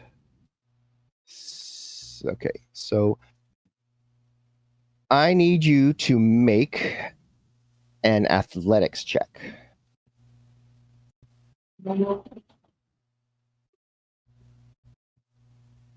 Yes. Oh, Alex, you got nat 20. I don't know if you saw that. I'm going to do an amazing thing. I'm very excited. No, I can't.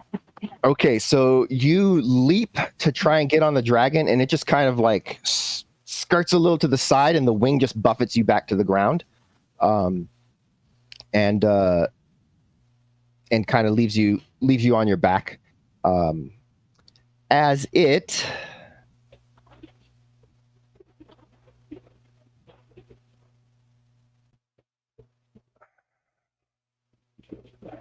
is going to move this way because it's flying, which allows everyone to make an attack of opportunity on it. So that is Bria, Panay, and me.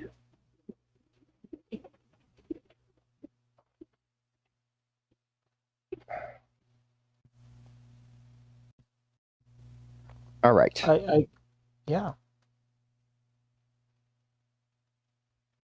So you can use your vampiric hand still if you want, or you can attack it with your sword.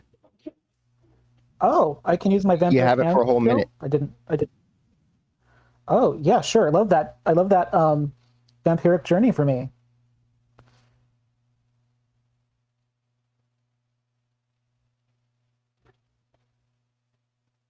That's a hit, so go ahead and hit the damage.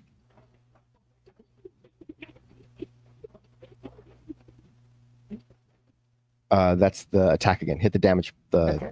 the next button down. Oh, the effect and then the... No, you don't need the effect again. You just need the damage button. Okay. Once again, not as much as you normally would think that spell would do, but still it does. You can see like the scales kind of like crinkle in. It's also helping me though, which is an important part of the vampiric touch, is that it is giving me something. So Right. Does Panay want to try and hit it as it's going by? Yeah, I can try and hit it with my frostmark critical. Yep. So go ahead and give us the attack roll. When I hit the shield, there's no magnifying glass next to it.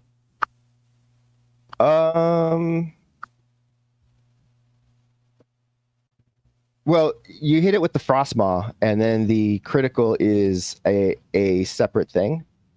Is that on actions or is it on a different tab? Oh, I see it. It's on the top. Mm-hmm.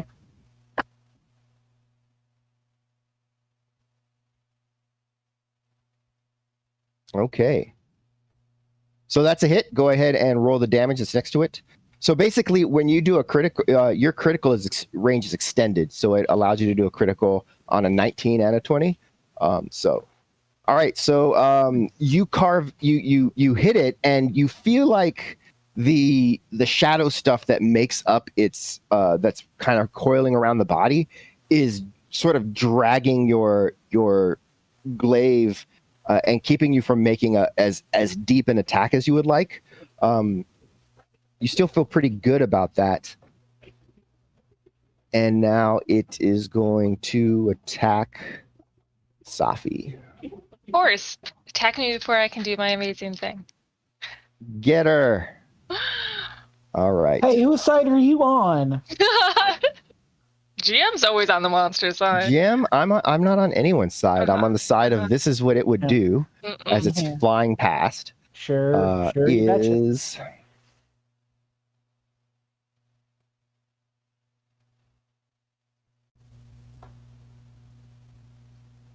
oh, it should not have done all three. Yeah, thanks.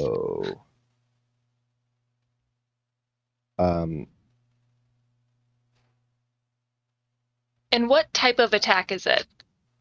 This is it's raking its claw as it's flying past. So it is a physical attack of some sort.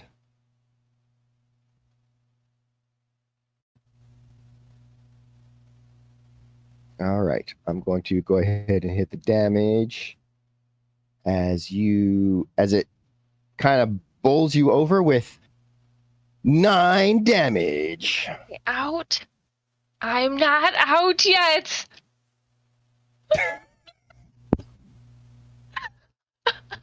One hit point. Oh god, don't die. One hit point. Can you make an attack of opportunity? It's the eye of the tiger. I feel like I should be able to. I mean, if you can, then you should, because it's flying past. So that's. I'm gonna take my attack of opportunity as well as my turn. Your turn comes after that. Yes. So what? My sword is out and can be followed him with a bonus action. Yes. Okay, and you have Warcaster, so you can actually cast a spell as your attack of opportunity.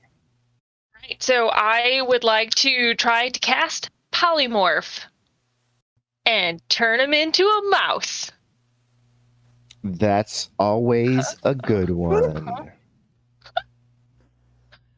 Do I just hit the make a quick wisdom, just a wisdom check. Okay, so I realize that if he's a shape changer, it won't work, but I don't know if he's a shape changer or not. Right. Him immediately. This is more about the choice of what you turn him into. So just give a quick wisdom check. Then let's find out. Oh, is that? Nah, you're going to turn him into a mouse. Okay, so.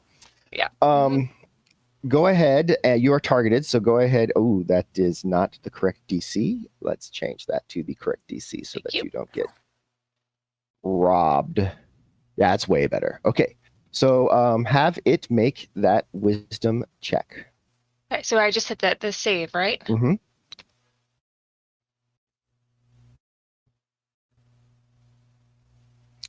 He does not turn into a mouse. as you make that cast. And now it is your turn. Okay, since that's going to work, we're going to go right to Hold Monster and try that one. Okay. Let's make sure that's all set up. Yep, that's good. Yep, You're good to go on that one. And then when I again hit save, yep. Ooh. Oh man, this guy. And Mordenkainen's can move. Yes, can move as a bonus action, which I would like to do, and I would like to use my nat 20, since my other 2 spells did not go as planned. From Teslan. Thank you very much, Teslan. Let's what is the movement of Mordenkainen's? What shape target? 20 feet. Up to 20 feet to a spot you can see. Yes. So it is going to move in a direction up to 20 feet. 1, 2, 3, 4. So that's how far it can move. So what you want to do with this is trying to like set it up some way that is you would not have cast either of those spells because Mordenkainen's sword is a concentration spell. Oh, did I lose concentration? Did I make that save? Because you can't cast another concentration spell. Polymorph and Hold Monster are both concentration spells. Yes. Okay. Well, since in that case, I'll move the Mordenkainen sword 20 feet and then 20 feet again. Since I was not able to do the 2 things that I just tried to do. So your attack of opportunity, I will say that you can make that with Mordenkainen's sword. You can't move it because that was because that was an attack of opportunity, but I'll say you can make it with Mordenkainen's sword. It's iffy, but I'll give it to you. So you want to use the nat 20 on that then, right? I do. Yes, I do. So go ahead and hit the plus minus up in the upper right-hand corner that says modifier so that you can turn on the crit damage. Crit damage. Yes. And then do the damage on Mordenkainen's sword. I love how much dice that did. Okay. That's nice. As it passes by, the sword just rakes into the side. And he actually kind of gives out a loud grunt, and then just, flying past you, kind of rakes the claws across. And now you can take your turn that you were taking with something else, but then you didn't. Yep, and that failed miserably. Okay. Since I cannot do any other concentration spells. And also because I'm about to die, I'm going to do Thunderstep. If that is not concentration. No, it doesn't. It looks like Conjuration, right? Nope. Yeah. So that one looks good. Any spell that doesn't have a C in the thing. So it'll say in the spell like duration. If under the duration it says concentration. Instantaneous. So. That's right. Okay. Yeah. So I'm going to go ahead and do Thunderspell. Basically moving away from him, but as I do it, creating this kind of thunder behind me that will hopefully knock him down as I do so. Okay, so 1 second. Let me double check that. DC 18. Yep.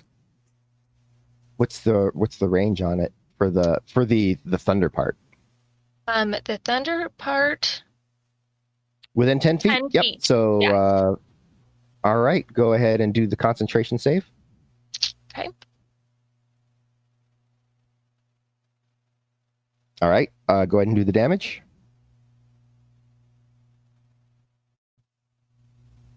Okay, you can move yourself anywhere within the range of where that thunder step would go. Roland. Yeah. So you ran up to him and what did you do?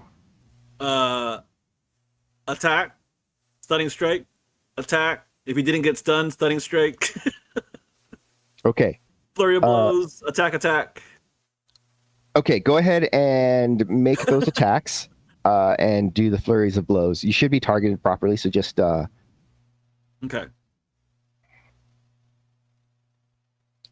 Yar. Okay, so damage and then flurry of blows Stunning strike. or stunning strike. Oh, partially resisted. Wait, but I'm magical. Does that magic matter? It seems like he has resistance against. Okay. Well, my fists are magic, for the record.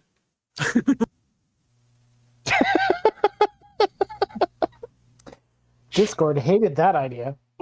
I freak again. Am I gone? Am I back? No, you're here. You're back. back. You're back. Give us a saving throw.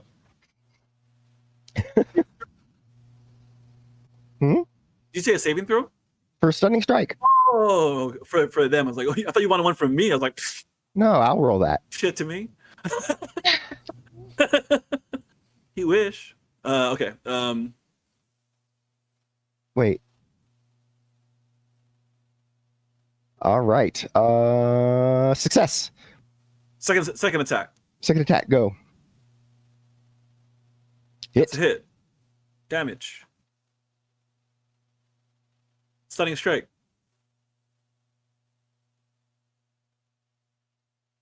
Fail, you piece of shit. Yeah, its wisdom must be really high. Flurry of blows. Attack. Well, this is Constitution on this one. Oh, that's a auto miss. Miss. Second attack. Hey, that's a natty, baby. All right. Nice. Get the damage and then give us a Yay! stunning strike. I love that journey for your character.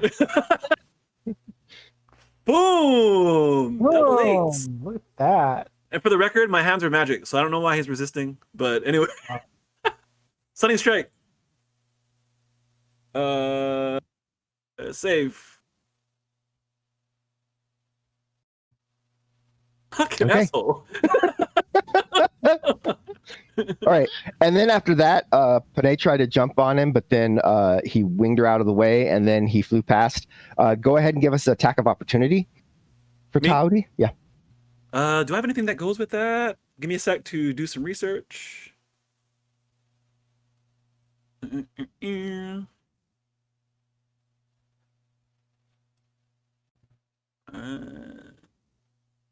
No. Hey, where did Safi go? Alex, where did you move Safi to? All the you're all way the way. towards. Yeah. I'm at 1 HP. Okay. Damage. Am I able to? Yes. am I You able can to always finish stunning. that? You can always stunning strike on a hit. Boom. Stunning strike. He's just burning key points. I don't know if you got him. Jeez. Yeah, now's the time. All right. Yep. Yep. What What are the chances that I would be able to sweep him? given that I'm gonna. given that he is flying, Oh, okay. Probably pretty low. yeah. So, all right, Bria, what are you up to? Well, the dragon has flown away. So I don't think Vampiric Touch is going to work because I also just, yeah. So what I'd like to do is Pone is right here. I would like to give Pone haste if I can. Okay. Can I do that? You can, and that is going to turn off the vampiric touch that you have. Which I'm okay with. Okay. So go ahead and cast. need- Yes. Do I need to target Pone? No, you just need to cast the spell. Okay. Press the effect button because I don't have a cast button. Yep, the effect button. Effect here. All right. Did that do it? Okay, cool. That's not. That did not behave as I expected. So, which is fine. It makes sense what it's doing. So that That's was on me. So that, and then there you go. Now hit it. Oh, now hit it.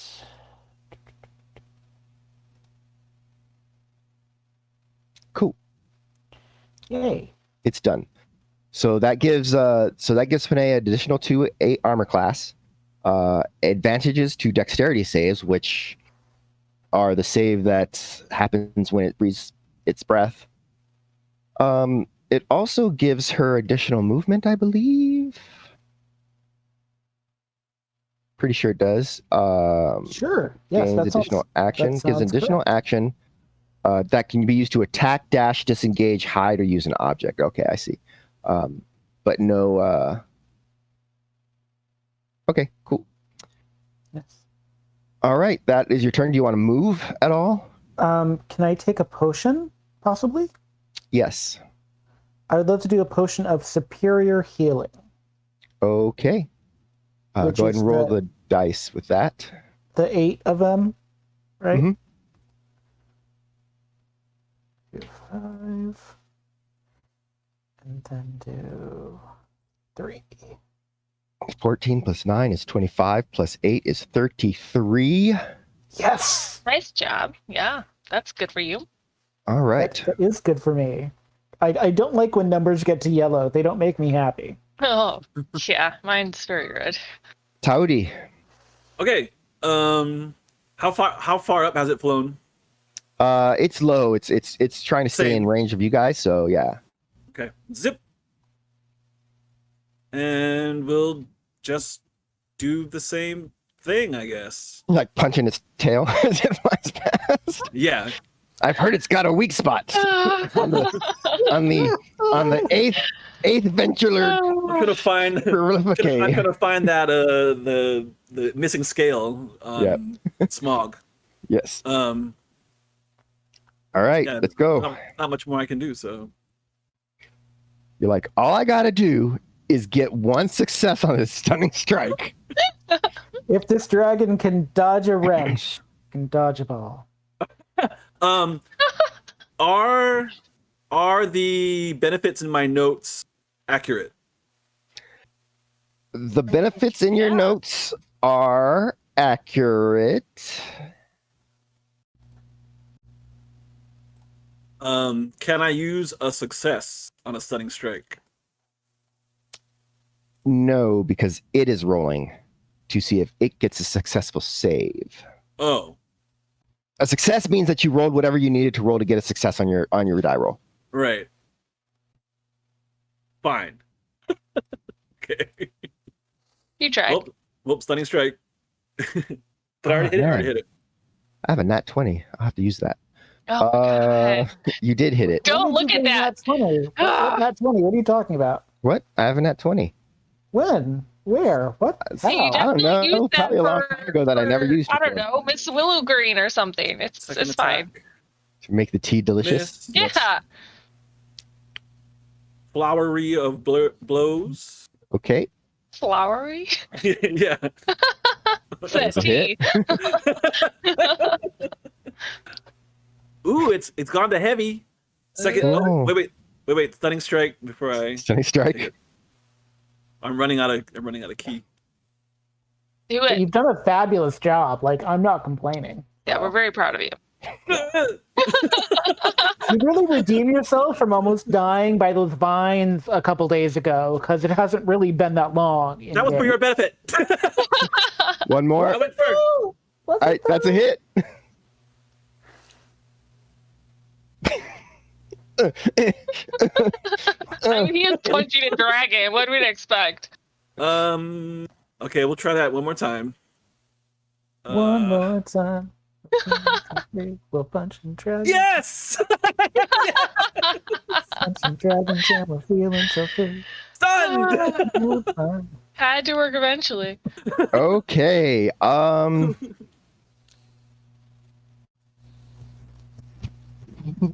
Let's do this. 1, 2, 3, 4, 5, 6, 7, 8, 9, 10. There's only 2 attack rounds and most of my key is gone. Did that not roll? Did not roll. Okay, that did not roll. So let's try again. Times 10. Ooh. 18. Okay.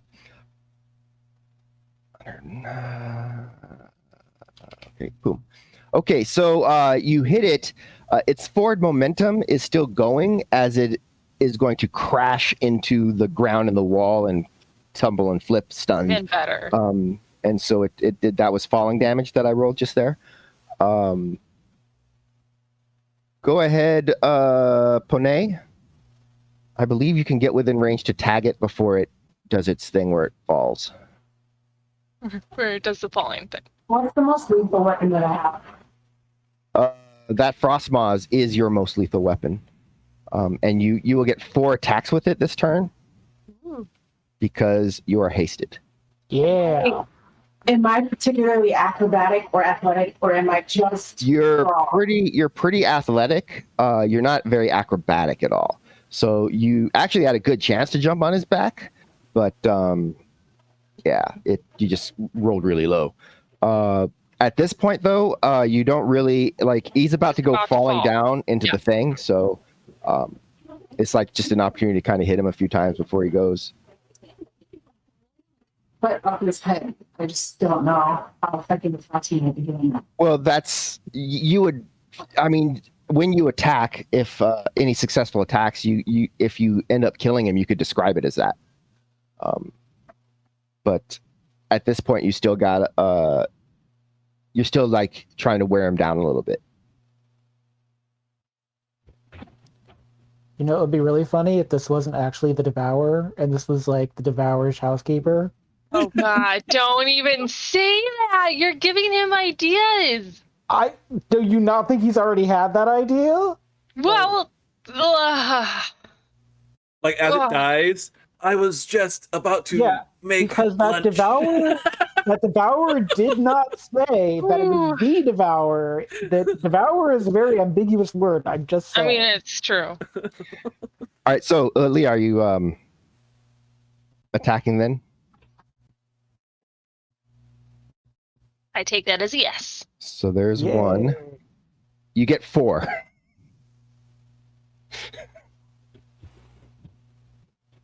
All right. That's a miss. I'll keep that in mind. That's 6. Go ahead. Third one.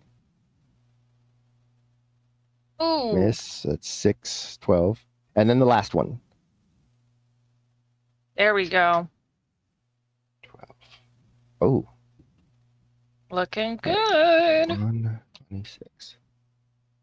Okay, so with that, he does go tumbling down into this pit, crashing, and what have you. It is also, you need to, because it failed that saving throw, Towdy, you need to hit the effect button, which is that actually makes him be stunned. All right, Safi. He is very far away from me at this point. This is true. And he's down in the hole. And he's down. So let me hit the target button real quick. 125. Hold on, let me see what I've got that could make that happen. Because what I wanted to do only has 60 feet. Quickly here. Nope, that's 90. All right, I will move up 30 first. Okay. To make this easier. Oh, don't you have Misty Step? Yes. I do. That will give me 60, right, Danny? Yep. Bonus action to Misty Step. That'll give you 60. Right. So then I do what I imagine is 60, and then I do this again. So that's 125, so I should be within 60 of him now. So I'm going to move up a little bit further. And the thing that I want to do, I believe, is 60. So Right there. There you go. Okay, good enough. I'm going to go ahead and I'm going to cast Disintegrate. Yeah. That seems super fun. That does sound fun. And since he's stunned, he's going to have a hard time with that dex save. So That is true. He's going to automatically fail the dex save. Yes. And then I hit the damage. Ooh, it's so great. Oh, I love it so much. That was not Yay. even kidding. Yeah. Not even kidding. So we win, right? That was a hefty 1-2 combo. You're just no. Dim mock. Somewhere on the tail.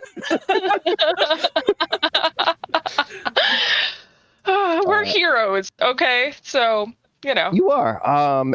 As the body it's stunned and it's kind of like going like this, doing the Mortal Kombat ooh kind of thing, and then suddenly it just starts crumbling around. The wings kind of crumble in. It all kind of crumbles to dust. The last thing that crumbles is the head and then the eyes, the glowing purple eyes.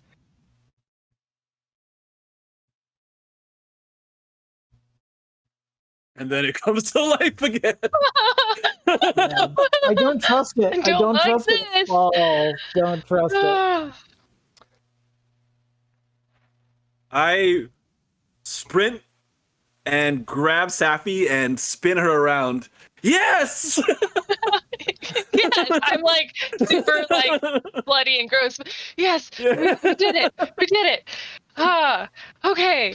Also, drink a quick potion. before he comes back. Drink a potion, Yeah, Safi. I drink a potion before he comes back. And we should run to see if there's a door where the keeper is at while I drink this and we move. Yeah.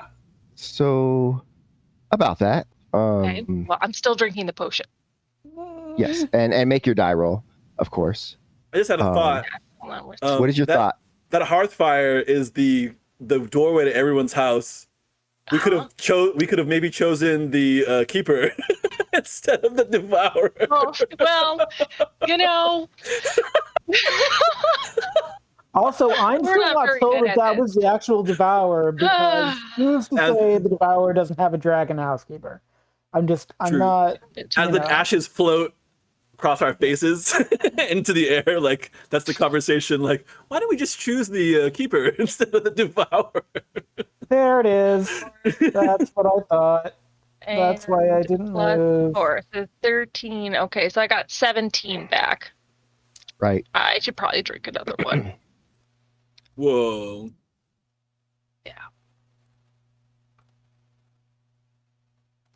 Yeah, I will drink a second one. All right, let's do that again. The crystalline flower at the head of the far end of the cavern suddenly lights up, and in the light just kind of coalesces this being.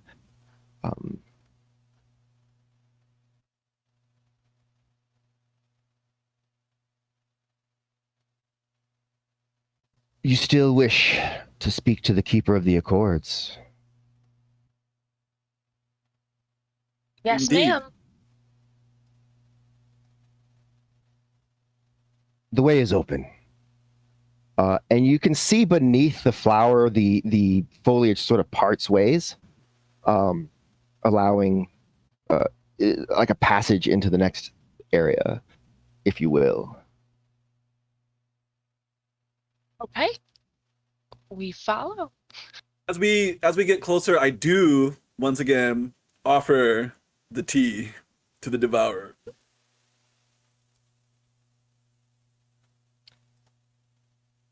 I appreciate the gesture.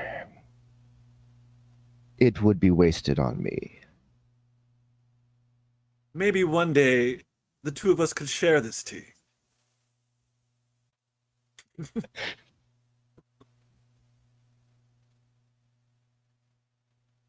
It is not impossible.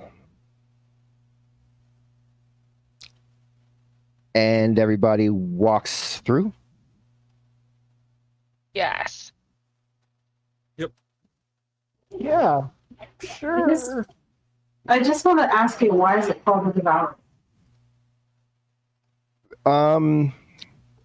That's a good question. It's probably really a scary name, and so they use that, and it's supposed to the purpose of it, from what you understood from Dandalia, was that its purpose is to destroy those who break contracts, and maybe it does so by devouring them. You know, like, hard to say. I mean, it was really big. It could have eaten you. You would have fit in its maw, but yeah, it's one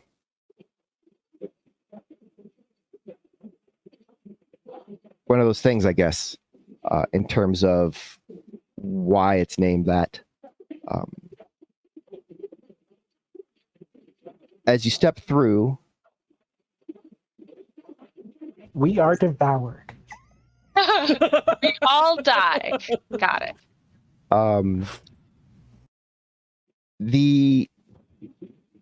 As you step through you find yourself in a circular chamber, maybe 20 feet in diameter. It's empty. There, as you turn and look behind you, there's no way back. There's no way out. It's just this round room. Imagine the oubliette, right, in Labyrinth. And you stand for a moment thinking perhaps you've been tricked. When you hear a voice, it's far off and distant. Hello? The green willow again.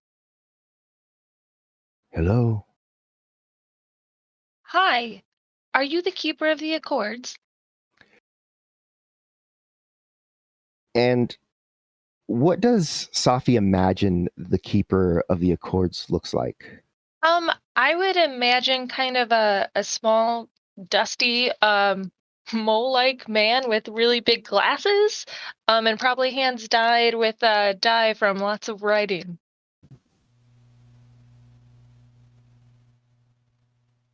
Yes. Hello.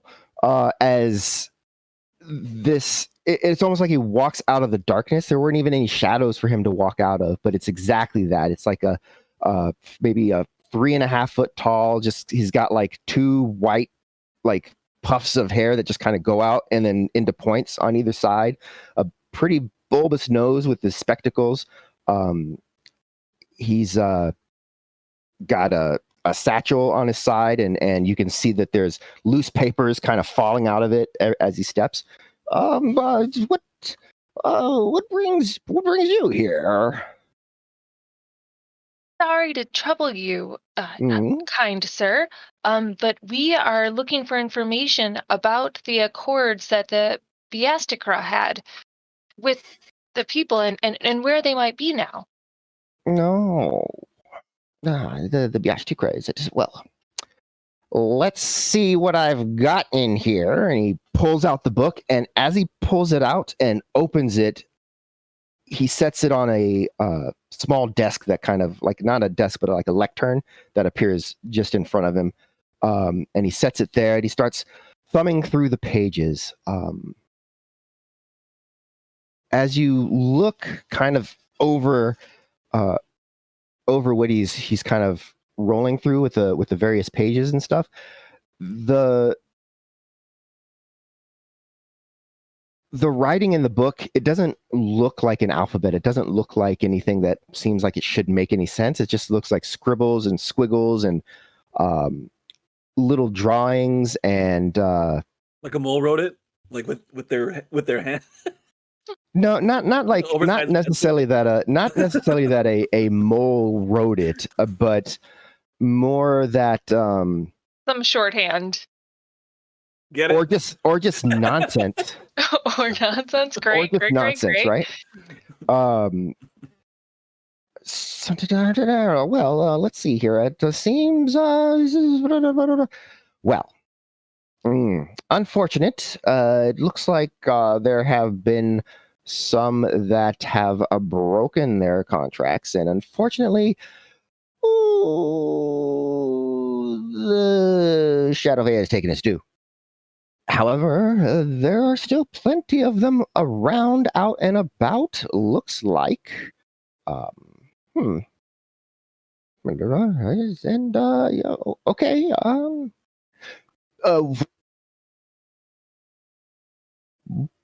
What questions more specifically do you have in mind? Safi takes out a quill and said, well, specifically, we were looking for one, Luda Pesce, and she was going to work out some of the details of the broken accords. And we were wondering if she's one of the ones that were, well, devoured. Punyalita pushe. No. She is.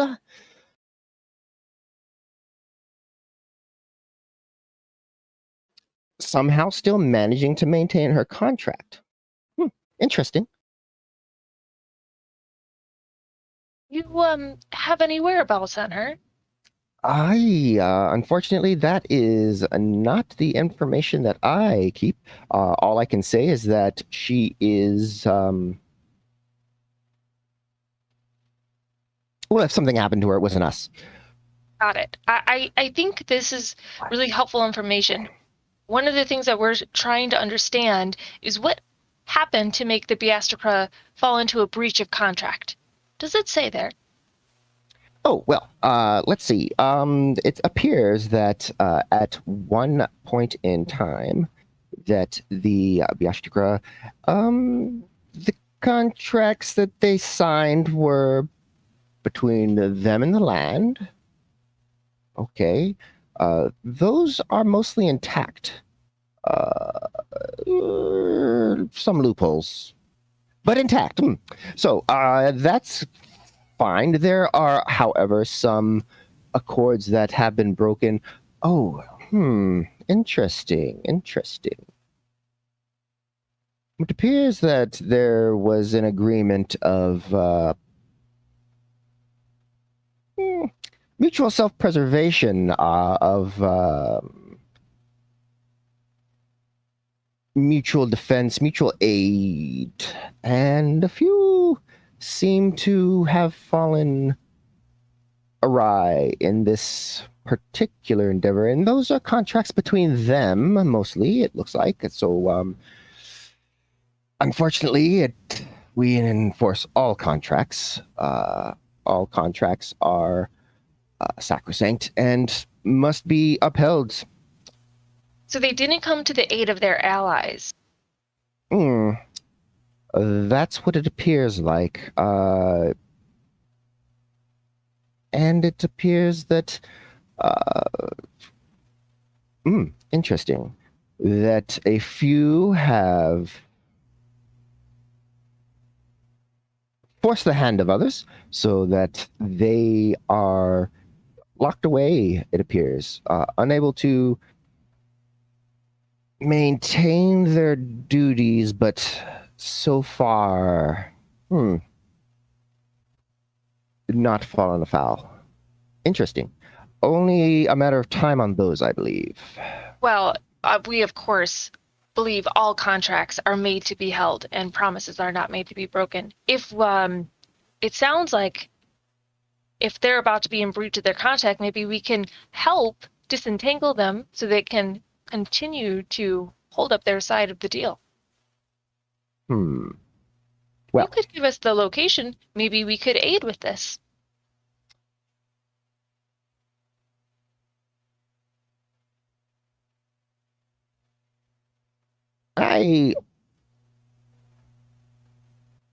Let me see here.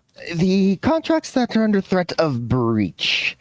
With the lands granted to the Biashtikra when they made the agreements and the accords, part of that was to the defense to hold the land, hold the land, and ensure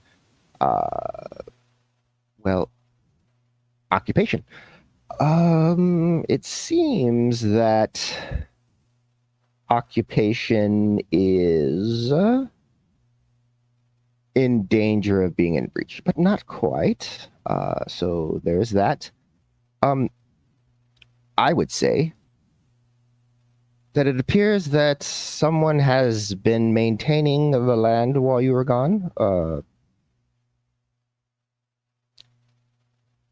And that if you maintain it, you might be able to hold the breach off.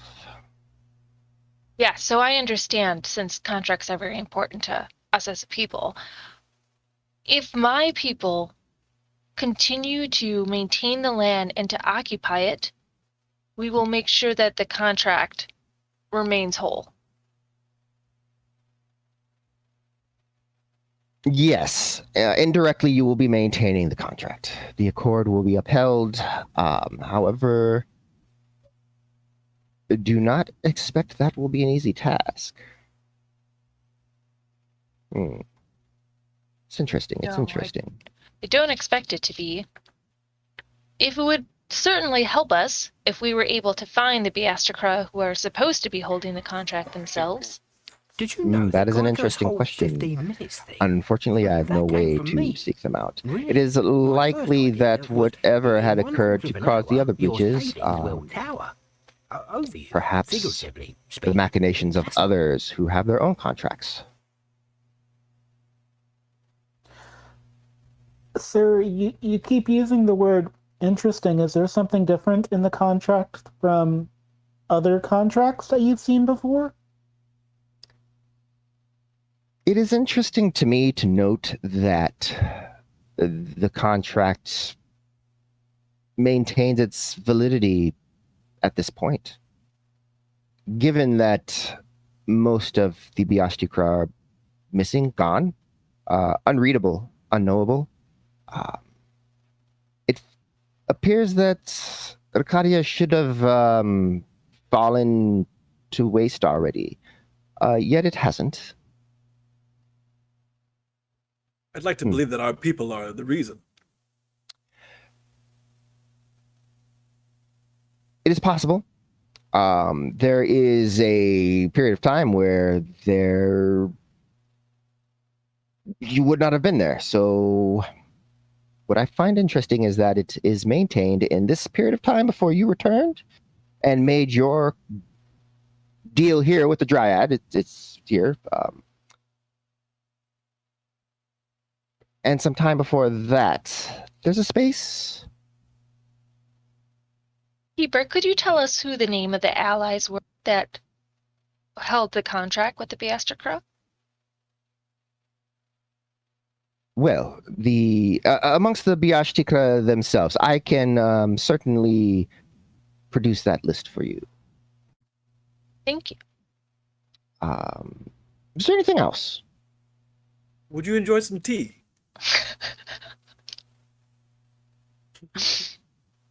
Would I enjoy some tea? I'll pop it open and maybe try to like make it so that there's a scent. Waft the scent. Yeah. He looks at you for a moment and then says, I believe I would like some tea. Excellent. I don't know how I would you know how to procure some hot water? I'm trying to see if I have magic that will do that. Oh, I don't seem to have that. Well, I have water because I'm an adventurer. All right, I can use maybe one of my my fire bolts to heat up the water real quick. There you go. Well, maybe fine. not. No, so Small fireball. I mean, if the guy likes tea, it stands to the reason that he'd have a way to boil water to make the tea, and you notice that in the far side of the room there is that, so you can actually put a kettle on. Strangely, I will say, Keeper. Now that we have made our way into this lands, as you can see, we are entering into our own contracts. Do you have any advice for us as we try to hold up our end of this deal and of anything else that we can be considerate of as we start to forge a new life for ourselves? the contract is inviolable.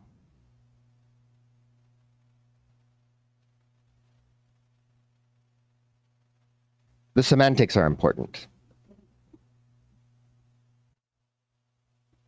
Intent is Copy of the contract? Panay is kind of confused, like the wording is a lot for Panay, so can you explain semantics and Bible? It is the letter of the contract that is important, not the intent, not what you thought you were agreeing to, not what someone led you to believe you were agreeing to. It is the specificity. So just what the word said, but not between the lines.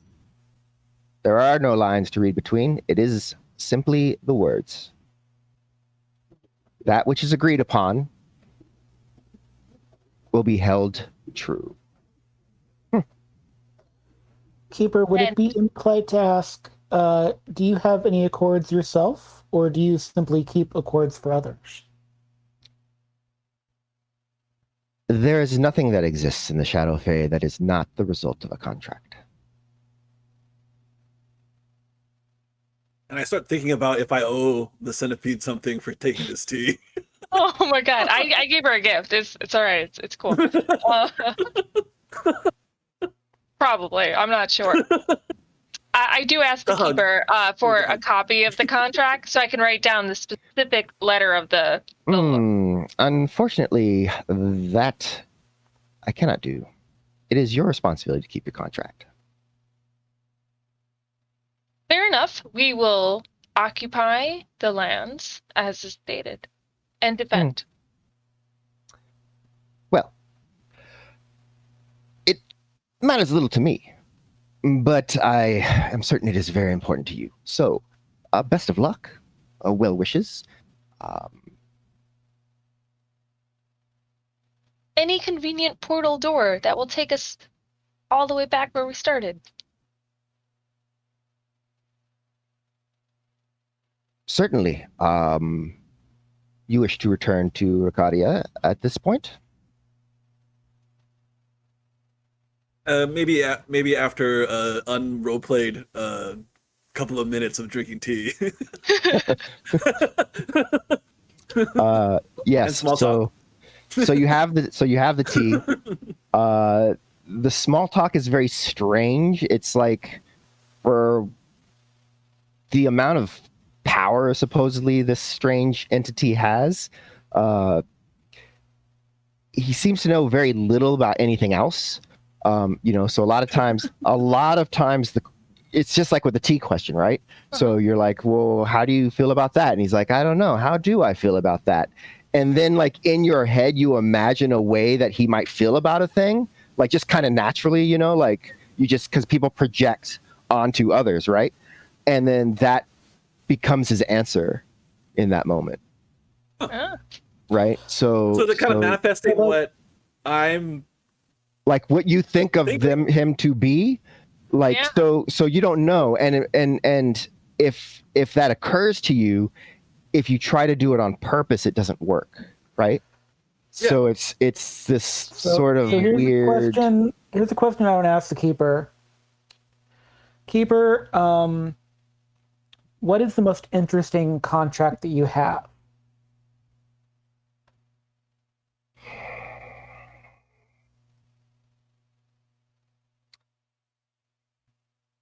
Well, it would be the one that started it all, would it not? Would it? Now that's the tea. Would it? Whoa, we're getting into philosophical territory. How did this all start?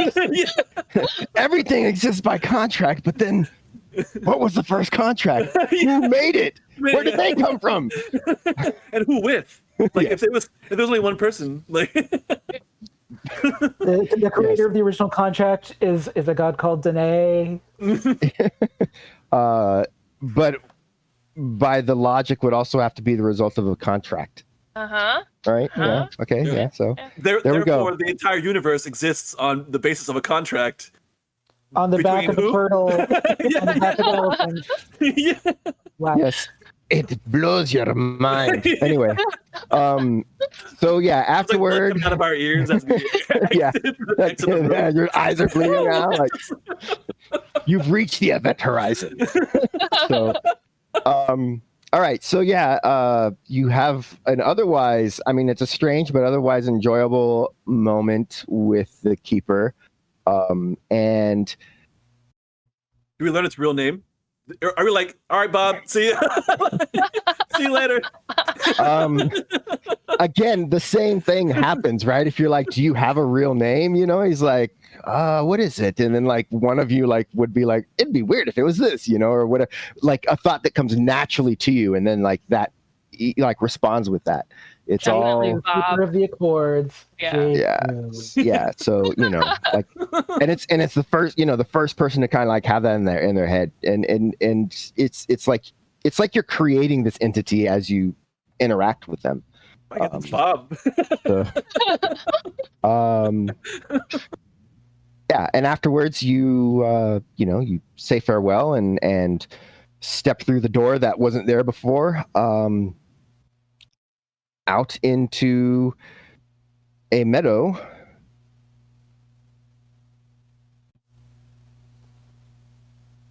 Perhaps half a day's journey from the village. List in hand that you don't remember taking or writing or getting, that has a list of several names on it, and you take a moment, gather yourselves, and then head back to the village to talk to the elders and let them know what you learned. Wow. Wow, what a long explanation that's going to be. That's gonna require some tea. So there's this housekeeper, see? Yeah. Let's start at the beginning. Yes. So these You vines. get to the scales, nothing goes on them. Just don't bother. Oh, it's so All right. great. Well, hopefully this was an enjoyable story. It was. It was cute. I don't use that word, but it really was. And it's a little bit of the, again, like the kind of sort of trials and tribulations of the elves when they first returned to Arcadia, and the things that they had to discover. And this is like, again, it's the very beginning of everything that results in the elves being this tribal sort of warlike culture that Rosalia comes from, right? So it in that time it changes, and part of it has to also do, with this necessity to uphold the promises of the Biashtikra as just the elves. So now there's not like, they have to defend the lands and keep and hold it. So that's where a lot of this history comes from, this sort of origin of the origin of the origin of the origin, right? Because like they came from here, then they went somewhere, and they came back, and then they changed again and morphed and evolved. So I enjoyed running that and making up some of the weird, crazy things that were involved. The question too about why is it called a devourer? A lot of times these things don't have a specific logical sense to them, which is kind of intentional on my part in the design, as part of the chaos and fluidity of the Shadow Fae itself and what it is. So and hopefully next week we'll have everybody here so we can get back to the desert and figure out what happens next. And I'm excited about that. Thanks everybody for joining. If you're watching on YouTube, thanks for watching. Hit that subscribe button. We're supposed to do that, right? Subscribe, bell. Smash it. Smash it, bash it, ring the bell. If we're on podcast, listen to the next one. What Yep, else? all those things. Subscribe, like, follow. I think that's it. I think we're twit. I mean, you can comment. You can talk it. Comment, know. but we don't care about your comments. Oh, the instas! Don't forget the instas.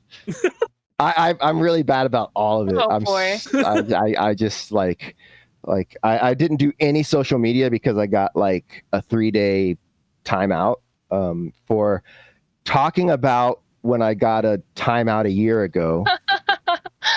because someone else came back from their timeout and they were like, this is why I got timed out. And I was like, well, I got timed out a year ago for saying this, and like in quotes. And then Facebook was like, you said the thing, which is men are trash, which when I first said it was like I was like ironically saying it to somebody. And then Facebook was like, that's hate speech. Yeah, Zuckerberg doesn't get sarcasm, so Yes. But also, I Yes. mean, are you wrong though? Which Well, so yeah, no, I wasn't. And so then this time I was like, yeah, I got a ban for saying men are trash. And I put it in quotes and everything. And then they were like, you said it. 3 days. Cool off. Like, all right. It's just automatic. It's not a moderator like actually going through and looking for men are trash. So it's an algorithm. Oh, right? Interesting. And then what happens is you say, nah, I disagree, because there's context and nuance and stuff like that, right? Which is anyway. And they're like, well, we got too many people, so we hear you. You think we're not right, and sometimes we're not right, but take a break You're anyway. still gonna sit out for 3 days. And we're never going to look at it, and it's still going to be on your Facebook record forever. So good times. But the point is that thank you for watching. Join us on YouTube, etc., so on and so forth. Also, we have all of our other streams throughout the week. Monday night is Dresden. Tuesday night, especially this Tuesday, they're starting the new season of Shadowrun Missions, which is going to have a partially new cast.